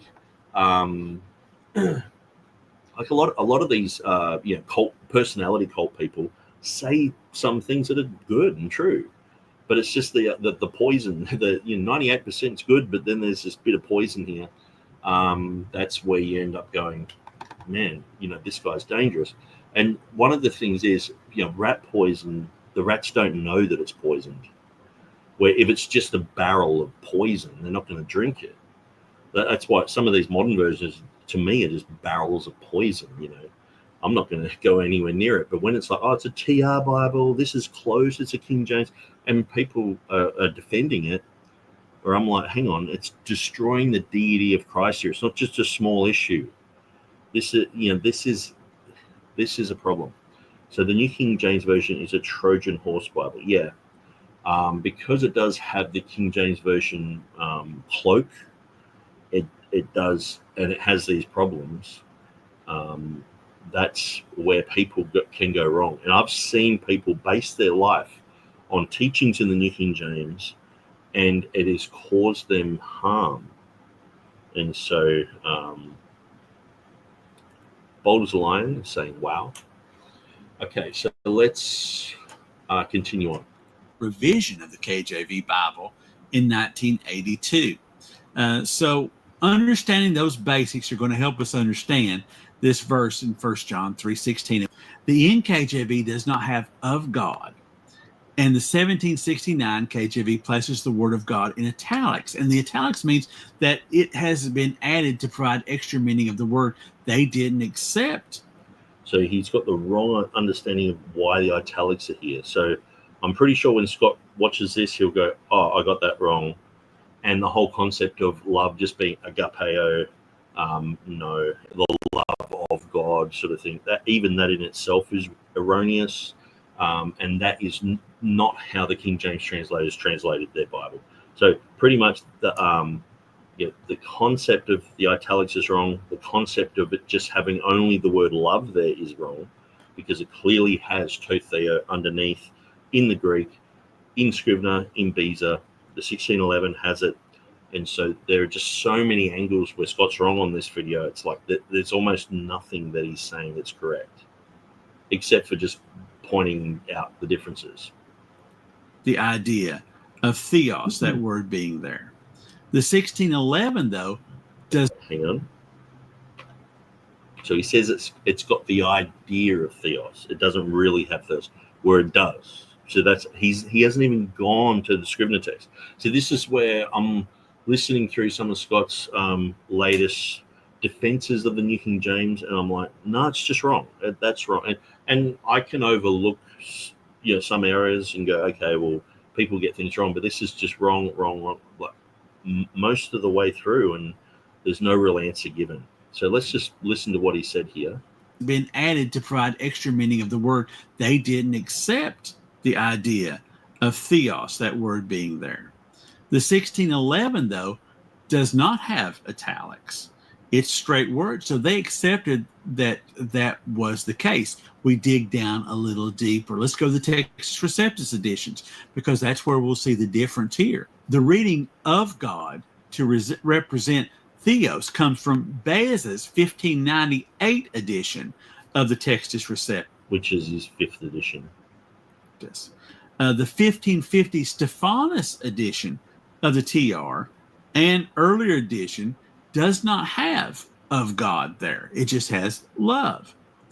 Another man took up an update of the Greek Textus Receptus. The very last one, remember, was Scrivener in 1894. And Scrivener noted many changes between the 1611 and the 1769 editions of the KJV. Okay, so he's saying there's differences between 1611 and 1769. So people go through that. They challenge that. They say, some would just print errors and all the rest of it that were fixed. You can go look this up. I did a video called What's the Difference Between the KJV 1611 and 1769 and showed some of those differences in the video. It's still here on YouTube on my playlist, What's the Difference in Bible Translations. But this was one of them. One of Scrivener's notes said this: the editors of the 1769 Oxford edition undertook, therefore, to regularize the use of italics by italicizing all words of the translation which did not have a counterpart in the text of 1550. Consequently, modern editions of the King James Version are much more heavily italicized than the original. But this is what I want you to kind of think about. So you sort of brought up that point where Scrivener's saying, okay, there are more italics in later editions. And Scott's sort of in his mind thinking that there's no underlying text of meaning of God where there is. It's just like the 1550 is miles away from the King James. You know, it's 60 years before. The one that they used was the Textus Receptus. And in about 20 places, they departed from that and created their own Greek text. But this certainly wasn't anything to do with all that. They were just following Beza. This one little word here. Does this make a difference? Because okay, it's not. See, the whole question does it make a difference? The whole question has been, does the New King James depart from the Textus Receptus? Because Mark Ward's been saying it doesn't, and he's brought up a whole bunch of issues, and I'm like, okay, what about this issue? And I just keep bringing this issue up because it's like this is ignored. Now, thankfully, Scott's trying to bring an answer. To me, it's just not satisfactory at all. Out of 10, I'd give him a 1 here. I'd give him 1 point just for bringing it up. At least he's brought it up. Mark Ward avoids this because I think he knows that there's just no real answer for this. Considering we're reading a translation of it, and it's come down to us, does it make a difference? Because agape, that original word, now I believe it's helpful. So he's still, he's thinking that the word just says agape, underlying the King James Bible. To me, this is very sloppy scholarship. I'm not having a dig at Scott here. Obviously, through what I've said in this video, I know it goes for 2 hours, but it's like he should be able to put it on 1.5 and go through and go, yeah, actually, I made a mistake there. It does have of God in the underlying text, in the text of Beza, in the text of Scrivener. It's there. I can't deny that. They put it in italics to reflect an earlier TR edition. The New King James guys made a mistake here. They thought that it wasn't in the text, and it is. Now, perhaps in 1982, they didn't have access to all the material we have access to. But now we have access to it. We can't just say, well, they still did a good job. We've got to point out where they've done things wrong. And we just, the whole thing of being in love and showing brotherly kindness and all that.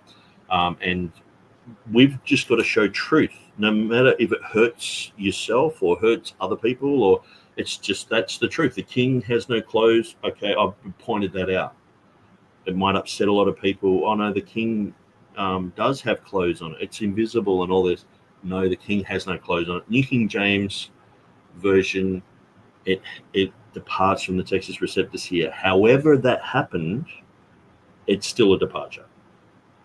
So we can go through, find the murder weapon, find out exactly what happened or who blundered or whatever. But at the end of the day, if you compare the King James with the New King James, there is an error here. Look at that original Greek word here, because that's the one that was originally written down. That's the one that's come down to us here today. And this is the difference between translation and the original text. The text is forever set as agape, which means the love of God, which means that charitable love that God has. And the verse clearly is stating that's what it is. It's not robbing the deity of Christ there. That's not the case. So he doesn't know that it says of God there. So this is the thing. So he's doing this whole video out of ignorance. And that's what I said at the beginning. He might watch this and then go, well, I think I'll delete that video. Because it's pretty bad. It's like I said, I'll give him 1 out of 10. There's, let's make a quick little list. I'll just get a piece of paper.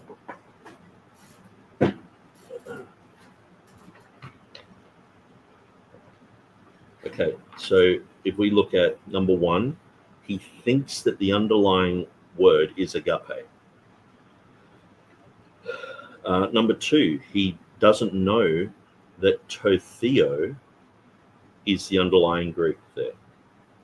Number 3, he doesn't seem to acknowledge or know that the King James translators follow Beza. Even Scrivener admitted this. Okay, now Scrivener said that there were a bunch of other places where the King James translators might have gone here and might have gone there, but at the end of the day, the vast majority of those things were spelling, and there's only really about 10% of that 190, so probably about 20 or so places where there is actually something that's translatable. And so sometimes they're going back to a Complutensian polyglot reading, sometimes they're going back to Erasmus reading. So, but this is not one of those issues, okay? They did keep it in there. They didn't put italics. They didn't put a footnote.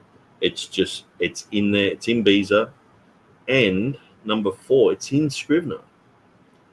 And so the New King James guys said that they were going to follow Scrivener. And they haven't here, have they? If they followed Scrivener, they'd have it. They haven't followed Scrivener, so it doesn't have it. So is it wrong? So that means they've either lied and they've done this deceptively, or they've just simply messed up. And so I'm giving them the benefit of the doubt and saying, I just think they messed up because they saw this italic here that Blaney put in, and they've gone, oh, maybe there's no underlying Greek word there. And they haven't really done their checks and balances, and that's just ended up missing. And so all these things are in error. He's brought up the Byzantine text, which really is not relevant. So let's just continue through. Of what's going on. God is love. I mean, the script. And he's saying there's really no theological issue here. And so we're looking at 6 or 7 major problems with this video. So that's why when I watched it, I was like, this is really bad. And I think Scott needs to do better, with his videos. If he's going to defend the New King James, he has to do it better than this. Scripture itself says that. The meaning here is the same. The KJV actually, gives a better definition to the aspect of agape by saying the love of God. And I think the 1769 is very honest by showing that it's italicized when it does that. But that does not. It's not like it's being honest because it's not there in the Greek. It's reflecting the 1550 earlier Textus Receptus editions, an earlier Greek printed text, which is not the issue here. That might be an issue for it's. I don't think those words should be italicized at all. Maybe the Trinitarian Bible Society will come out with an edition of the King James without those italicized. I would recommend printers stop putting italics there, but it's a complicated issue, and a lot of people don't have the ability to even understand sort of why I've done a video here. They're just sort of like, they hear Textus Receptus and 1550 that it just doesn't line up with them. I'm not saying because they're silly or because they don't have the ability to do it. It's just that you have to study these things for a few years to wrap your head around what's being said. It's like talking about Chinese politics. You might be able to name the presidents or whatever, or whoever they have there, the leaders. You might be able to name a few places, but it doesn't mean you know about it. If you've been reporting on it for 10 years, then you know your stuff. And I know my stuff about this. I know my stuff about New King James. There's one thing I can say. I know my stuff about Easter. I know my stuff about Revelation 16:5. And when it comes to New King James, that's another area where I'm very proficient in that because I read the New King James for years, studied it, thought about it, and then compared it with the King James. And since then have been constantly comparing it. And anyone who brings up issues about it, I'm listening to them and listening to what they have to say. Anyone who says, oh, New King James this, New King James that, I'm listening to it. So I've kept my finger on that pulse. And when someone like Scott comes along and says all this stuff, it's like, clearly he doesn't know what he's talking about. And so no dig against Scott with his spirituality or anything like that, or I hate this guy or whatever. It's just, this is just wrong information. That's it. Shall Stand Forever says, I can't share the notion that the New King James isn't as bad as others. Well, I guess when we're talking about bad in a sense where we're talking about the level of errors. So, I mean, I understand one error can be just as bad. If you have, for God so loved the world, he sent Satan to save you. Well, of course, or the wicked Bible, thou shalt commit adultery. You don't want that Bible to be on your shelf or that one to be the one you hand out. So that just mars the whole thing. And I understand that concept. But when we're talking about, how many different errors and all the rest of it, obviously NIV, ESV, NASB are in a different category to Textus Receptus based Bibles. But I understand if people reject them just simply because of one error, like the wicked Bible, thou shalt commit adultery. There are places in the New King James that says the opposite thing. And so Scott's brought out some videos lately about these. I'm going to go through these, I guess, over in the next, few weeks. I'll go through them because I think that they're wrong. I think it's there's a lot more to the story than what's been brought out. And I think sometimes too, just talking about an issue doesn't mean it's been answered. Matt Singleton said, shall stand, LOL, fine with me, brother. Matt Singleton said, Mark Ward has been defeated so badly on textual issues, he's going to school again to figure out a better, is that PhD or fib? Better fib? I sort of feel that. Like, so many people are putting up stuff about Mark Ward. I mean, people look to me like, what are you going to do about it, Nick? It's like I'm in control of everyone or something. And it's like, look, if people really feel this way, let them say what they got to say. If what they're saying is wrong, or reject it. But if what they're saying is true, I mean, clearly, if you've gone through a lot of Mark Ward's material, you can see he's very deceptive in a lot of things. He demonizes people. He repented of calling Jeff Riddle a King James onlyist, but then in his latest video with Mead and the other guy talking about the LXX, he just says they're promoting King James onlyism. We're at the conference. They actually say, if you want to speak at our conference, you can speak from the King James, the New King James, or the Geneva, because we're TR people. Is that King James onlyism? You know what I mean? And Mark is just lying about people. So this is the thing. I think he just wanted to get popular, and then he's sort of like, now I'll segue off and do my own little thing over here. But he just hasn't ever really had the bullets to come against us. There are people who are way more deceptive, but maybe they don't have the charisma. People like Doug Kutelek, and they just sort of lie and just sort of make out it's all a Seventh-day Adventist conspiracy. I mean, you're better off doing that. Just sticking with those made-up stories rather than doing what Mark's doing. But anyway, Shall Stand Forever says, I've been blessed by Will Kinney, who has some good stuff on showing italics have solid textual backing. Yes. So, some of the italics, because even if you look at, say, Matthew chapter 1, verse 17, it says, from Abraham to David are 14 generations, from David until the carrying away unto Babylon are 14 generations, from the carrying away of Babylon unto Christ are 14 generations. Now, it has R 3 times there. The R in the King James is not in italics. The R in the Geneva Bible is in italics. The R in the Blaney edition is in italics. And so it's like, that's the thing. It's almost like you have to get someone who is fluent in Greek to go through and make italics. So with the edition that I've done, I've just simply copied the italics that are in the Cambridge 1900 Pure Cambridge edition. And as time goes on, because I'm going through the Psalms and Proverbs, and I'm going to add that to this in the next couple of months. But as that goes on, and more of these issues come up, because when I go to 1 John in this edition, 1 John chapter 3, verse 16, I don't have the italic here. By this we perceive the love of God. I don't have the italic because I think if I was working for the Trinitarian Bible Society and we were doing editions just to the King James, I would say to them that this needs to be taken away from the italic. The italic needs to be taken away from there, because when you look at the issue in the chapter, the preceding chapter, where it has that huge chunk of italic, I've also amended that to basically say,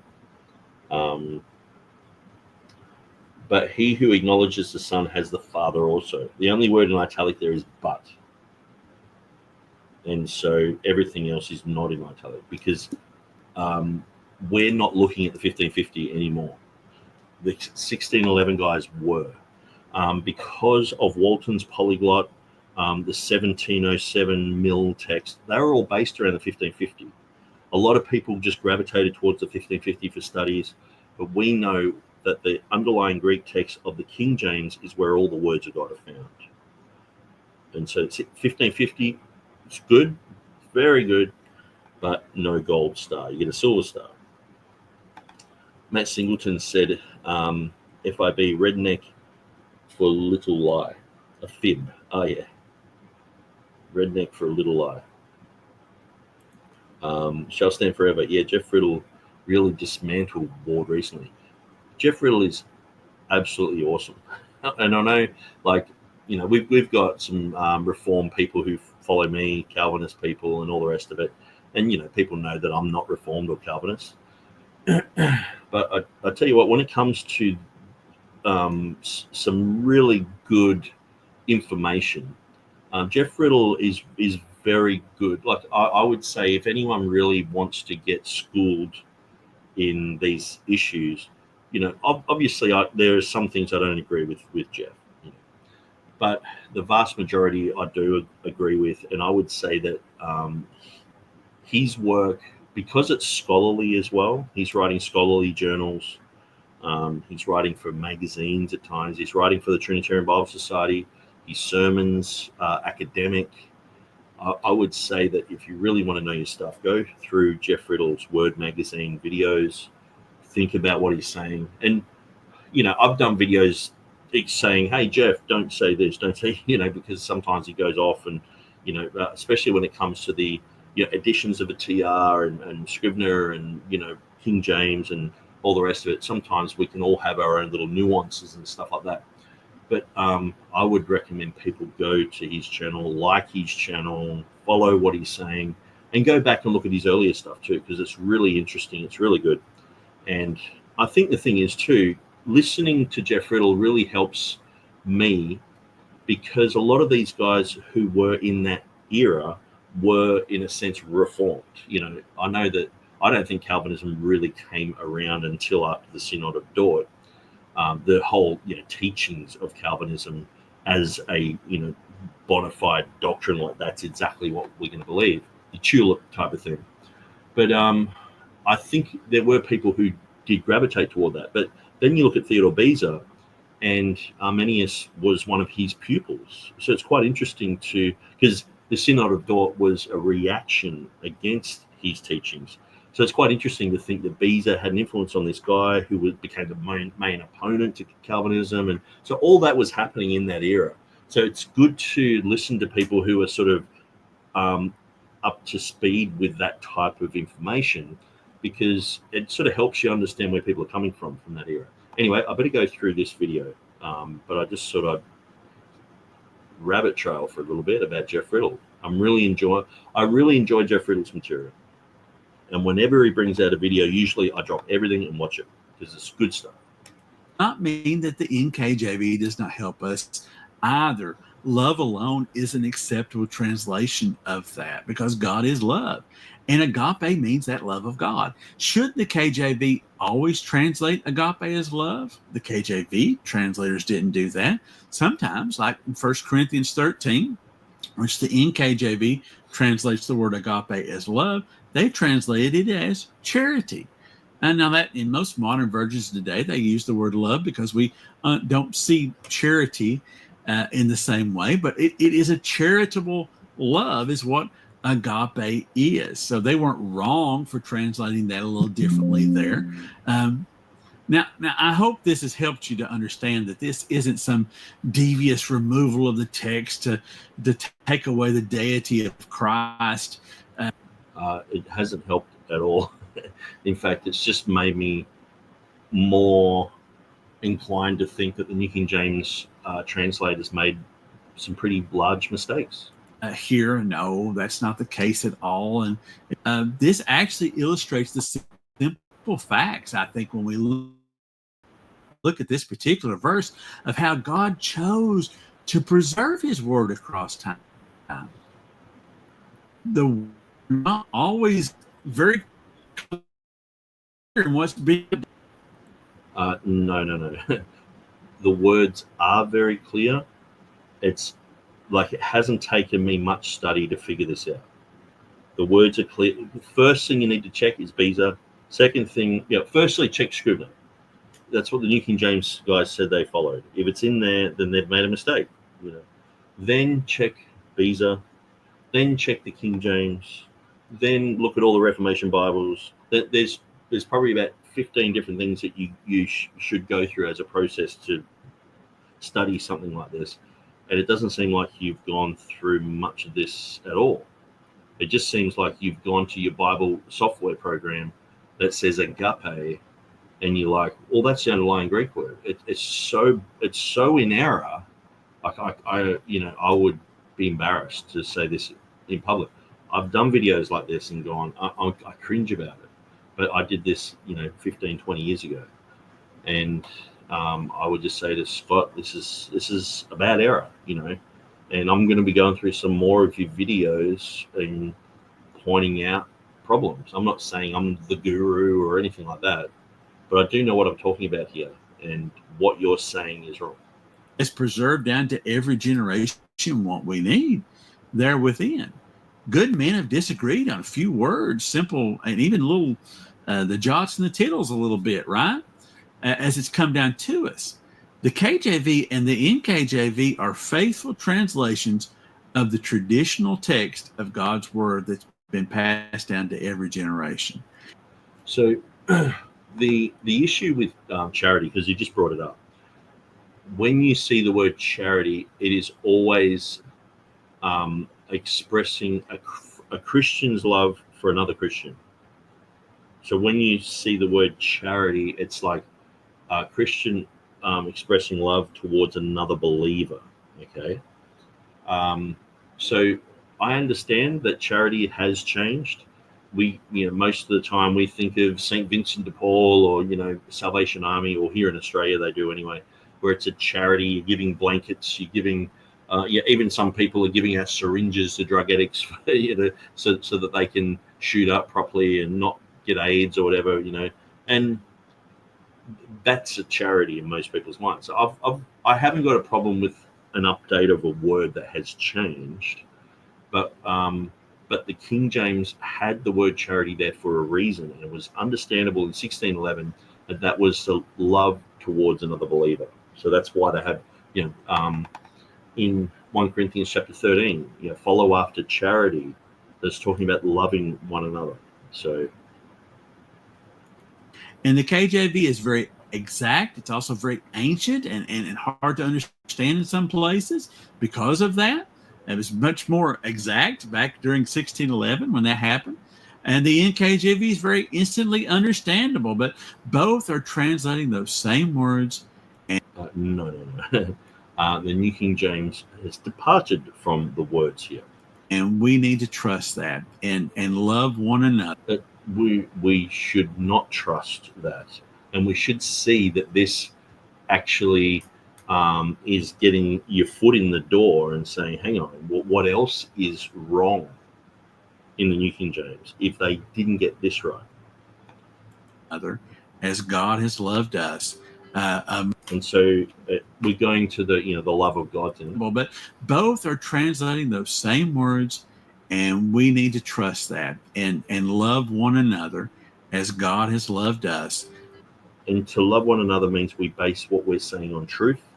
And so that's why I've done this video, to show this is what's true. amongst one another as we try to work out these differences that we see, not by attack. I know he wants to say conspiracy theories because he said it in every other video, but he's like, not by attacking. Well, if this is seen as an attack, then it's like, I don't know how else you can do things. I think I've been pretty nice, but I'm also just pointing out the facts. Attacking one another, but just pointing to the facts and pointing to the truth and doing that in love. Let's present the truth. Yep, I'm pointing to the facts. I'm pointing to the truth, and I'm doing it in love. In love, because that is what Christ would have us to do. And I hope this has been helpful to anyone who stumbled upon this and wondered what was going on. Thank you for watching. If you have stumbled upon this and wondered what was going on, I think now you know. And now you have confidence that the word says the love of God. So what about the theological implications of this verse? So let's have a quick look at that. Now,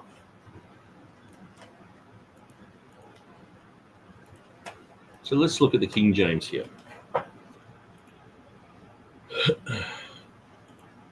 Oops. I'll shut that off. That's it. And we'll go full screen.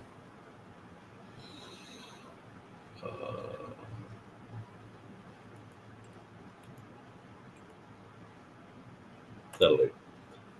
Hereby perceive we the love of God. So this is how we see and perceive and understand we find the love of God here.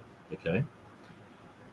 Because he laid down his life for us, and we ought to lay down our lives for the brethren. So as who laid down their life for us? Jesus. And we ought to lay down our lives for the brethren. Okay, so this is the love of God. Okay.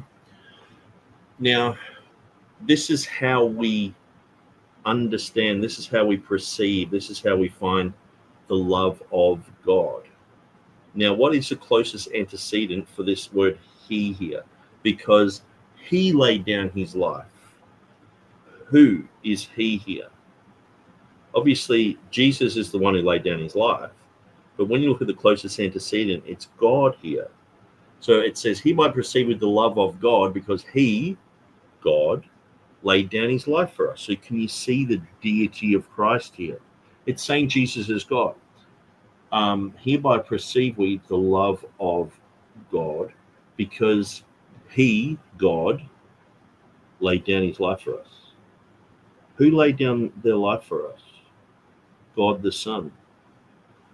Jehovah the Father, Jehovah the Son, and Jehovah the Spirit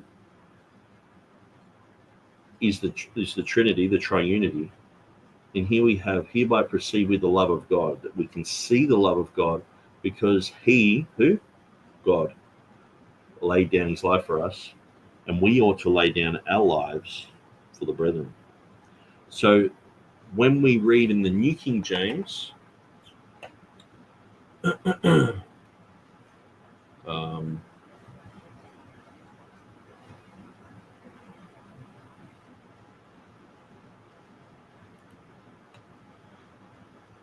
by this we know love.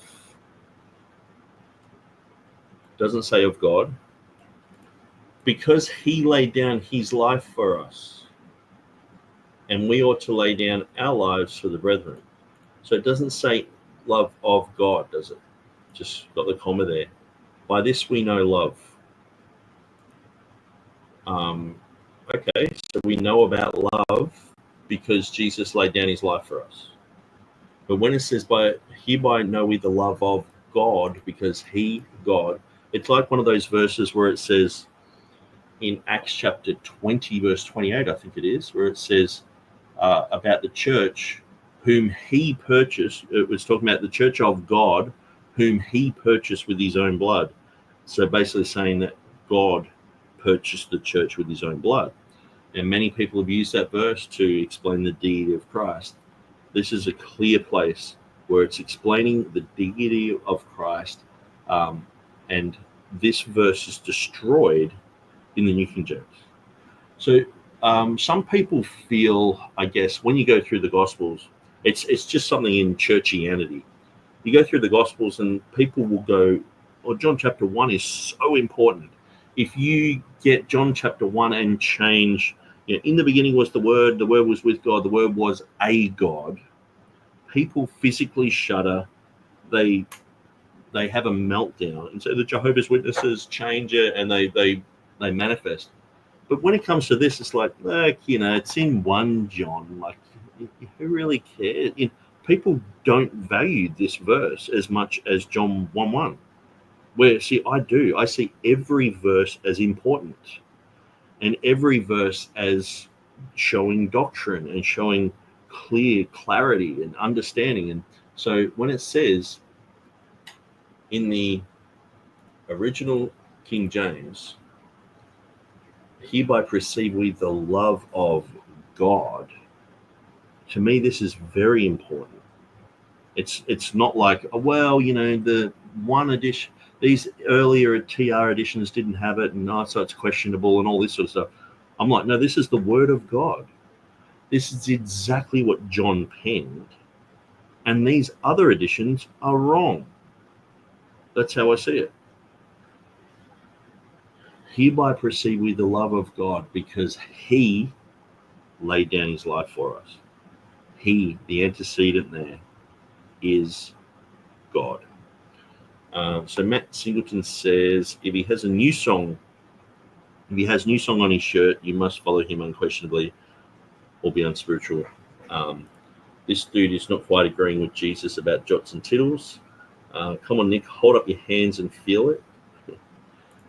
This is why you should keep the King James Version in the pew, because you don't want Scott tripping on it during the new song concert. I'm not really sure who New Song are, but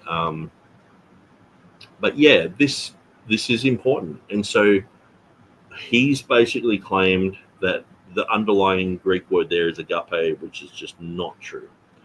He's denied that it's totheo. I think he just doesn't know, so we'll give him the benefit of the doubt there. So he's come to wrong conclusions. He doesn't know what Beza said there. He doesn't seem to even look at what Scrivener said there. He goes to the Textus Receptus Bibles and said, there's all these other Bibles, but he doesn't show differences where it clearly says of God. Then he shows Byzantine text manuscripts have differences, and it's like, okay, well, what's that got to do with it? And then he sort of denied that there's any theological implication to this, because he thinks that the underlying word is just agape. So this is, I give him 1 point, and the 1 point is because he actually mentions this, where Mark Ward is waving his hands and going, don't look at this issue. Because really, like even Dwayne Green, who's a New King James guy, he's like, yeah, I know this verse is problematic. You know what I mean? He's just being honest about it and saying, yeah, it's a problem. But he goes with the Byzantine text, so he would go, well, I don't think those words should be in there anyway. But with Scott, he's like, I'm a TR person. We follow that text. And, well, okay, so do you follow all the words of the TR, or which ones don't? Do you have a list of the ones you don't follow? Or because when we bring out these issues, if you have a different understanding of what the underlying Greek text of the King James is, and I'm like, okay, well, which are you following? If you're like, oh, well, I go back to the Erasmus text, or I go back to Scrivener, or Stephanus, or I go back to the.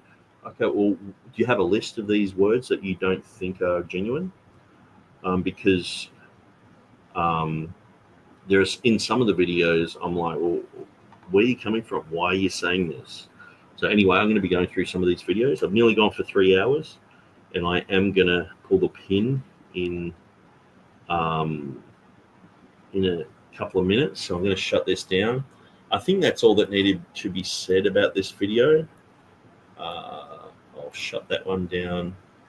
But I think people also needed to know and understand agape, or here it's agapes and philo, are synonymous. And Christ clearly said 3 times John said, he saith unto him the third time, and so he says unto him the third time, Triton Simon Iona Philis. So he doesn't say agape. He doesn't say agapes there, does he? And so clearly that is the first time is agapes, second time is agapes, and it says, and the third time he says philis, meaning that they're synonymous. And then John answers and says, Peter was grieved because he said to him the third time, philis, and he said, Lord, you know that I love you, philo. So it goes from agapes to philo, agapes to philo, and then it's just all philo. So it means these words are synonymous. And so this is like, let me just give you a little bit of a heads up here. People who say that they know Greek and Hebrew, well, I've learned Greek and Hebrew, I went to seminary and blah, blah, blah. Usually this is the first thing that I ask them. And they don't know this. And this is one of the first things they learn. And it just shows where this is like, sometimes people are like, I want to know about the Greek language. This is one of the first things that gets taught, is this wrong understanding. And there's all these different, the different words for love. And it's like, this is just completely erroneous. Jesus comes against it. Peter comes against it. The Textus Receptus comes against it. Everything comes against it. The King James comes against it. And it's just a wrong thing. And so people need to go, hang on, if that's wrong, and it's one of the main things that gets taught, one of the first things that gets taught, what else is wrong? And so that's the thing. You hear constantly people parroting stuff. It's just untrue. And this is something Scott has just parroted this stuff, and it's just simply easily disproven. But it's something like people from the academy would say, who I call the Anglo-Sanhedrin. They read English, they claim that they know Greek, but they don't. So Matt Singleton said the shirt on Scott, Nick. Yes, but I'm not sure who they are. New song. So anyway, I am going to go. God bless you guys. And so Matt, I think we have organized for is it the 15th? So that would be this Friday, to do a video on Roman Catholicism. So that would be pretty cool. I'll rather than me, just texting you, here and there during the week, I think we'll just put that one on the calendar. So maybe I guess a good time is like 5 o'clock sort of New York time. That's usually what I go with in the afternoon. So that's probably about 4 or 3 o'clock in the afternoon your time on a Saturday. If it works for you, we'll go for that. And we're going to talk about Roman Catholicism. So that will be really cool. So I guess it's Friday where you are now. So sort of roughly about this time, but like how many hours early? Like probably 6 hours ago. So anyway. Yeah, that will be really cool. So we'll work out exactly what we're doing. Maybe you can send me a bit of info so I can make up a good thumbnail for that. And that'll be cool to jump onto that subject. If you're free, and we'll work out an exact time. Bold a line said, just another reason why I will always stay with the King James Version. Thanks so much for your time, Nick. Much appreciated as usual. Okay. So I think on the 5th, is it the 15th? Yeah, 15th is the Friday. So Bold as a Lion said, when are you doing another video on the Byzantine school? So I guess, I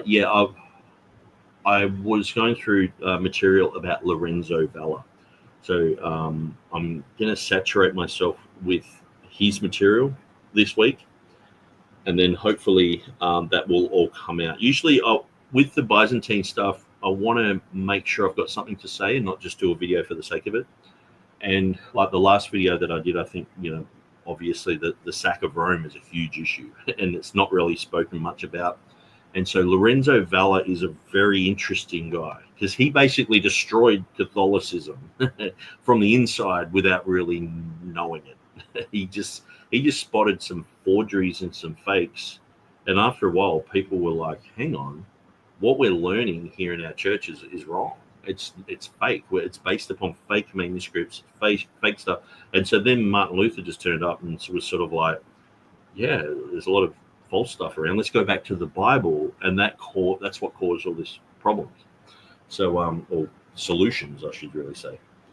So Matt says, "I'll give you an outline. As a teaser, I'm arguing that the Roman Catholic Church as historically pagan." Well, that's interesting because I'm just talking about Lorenzo Valla.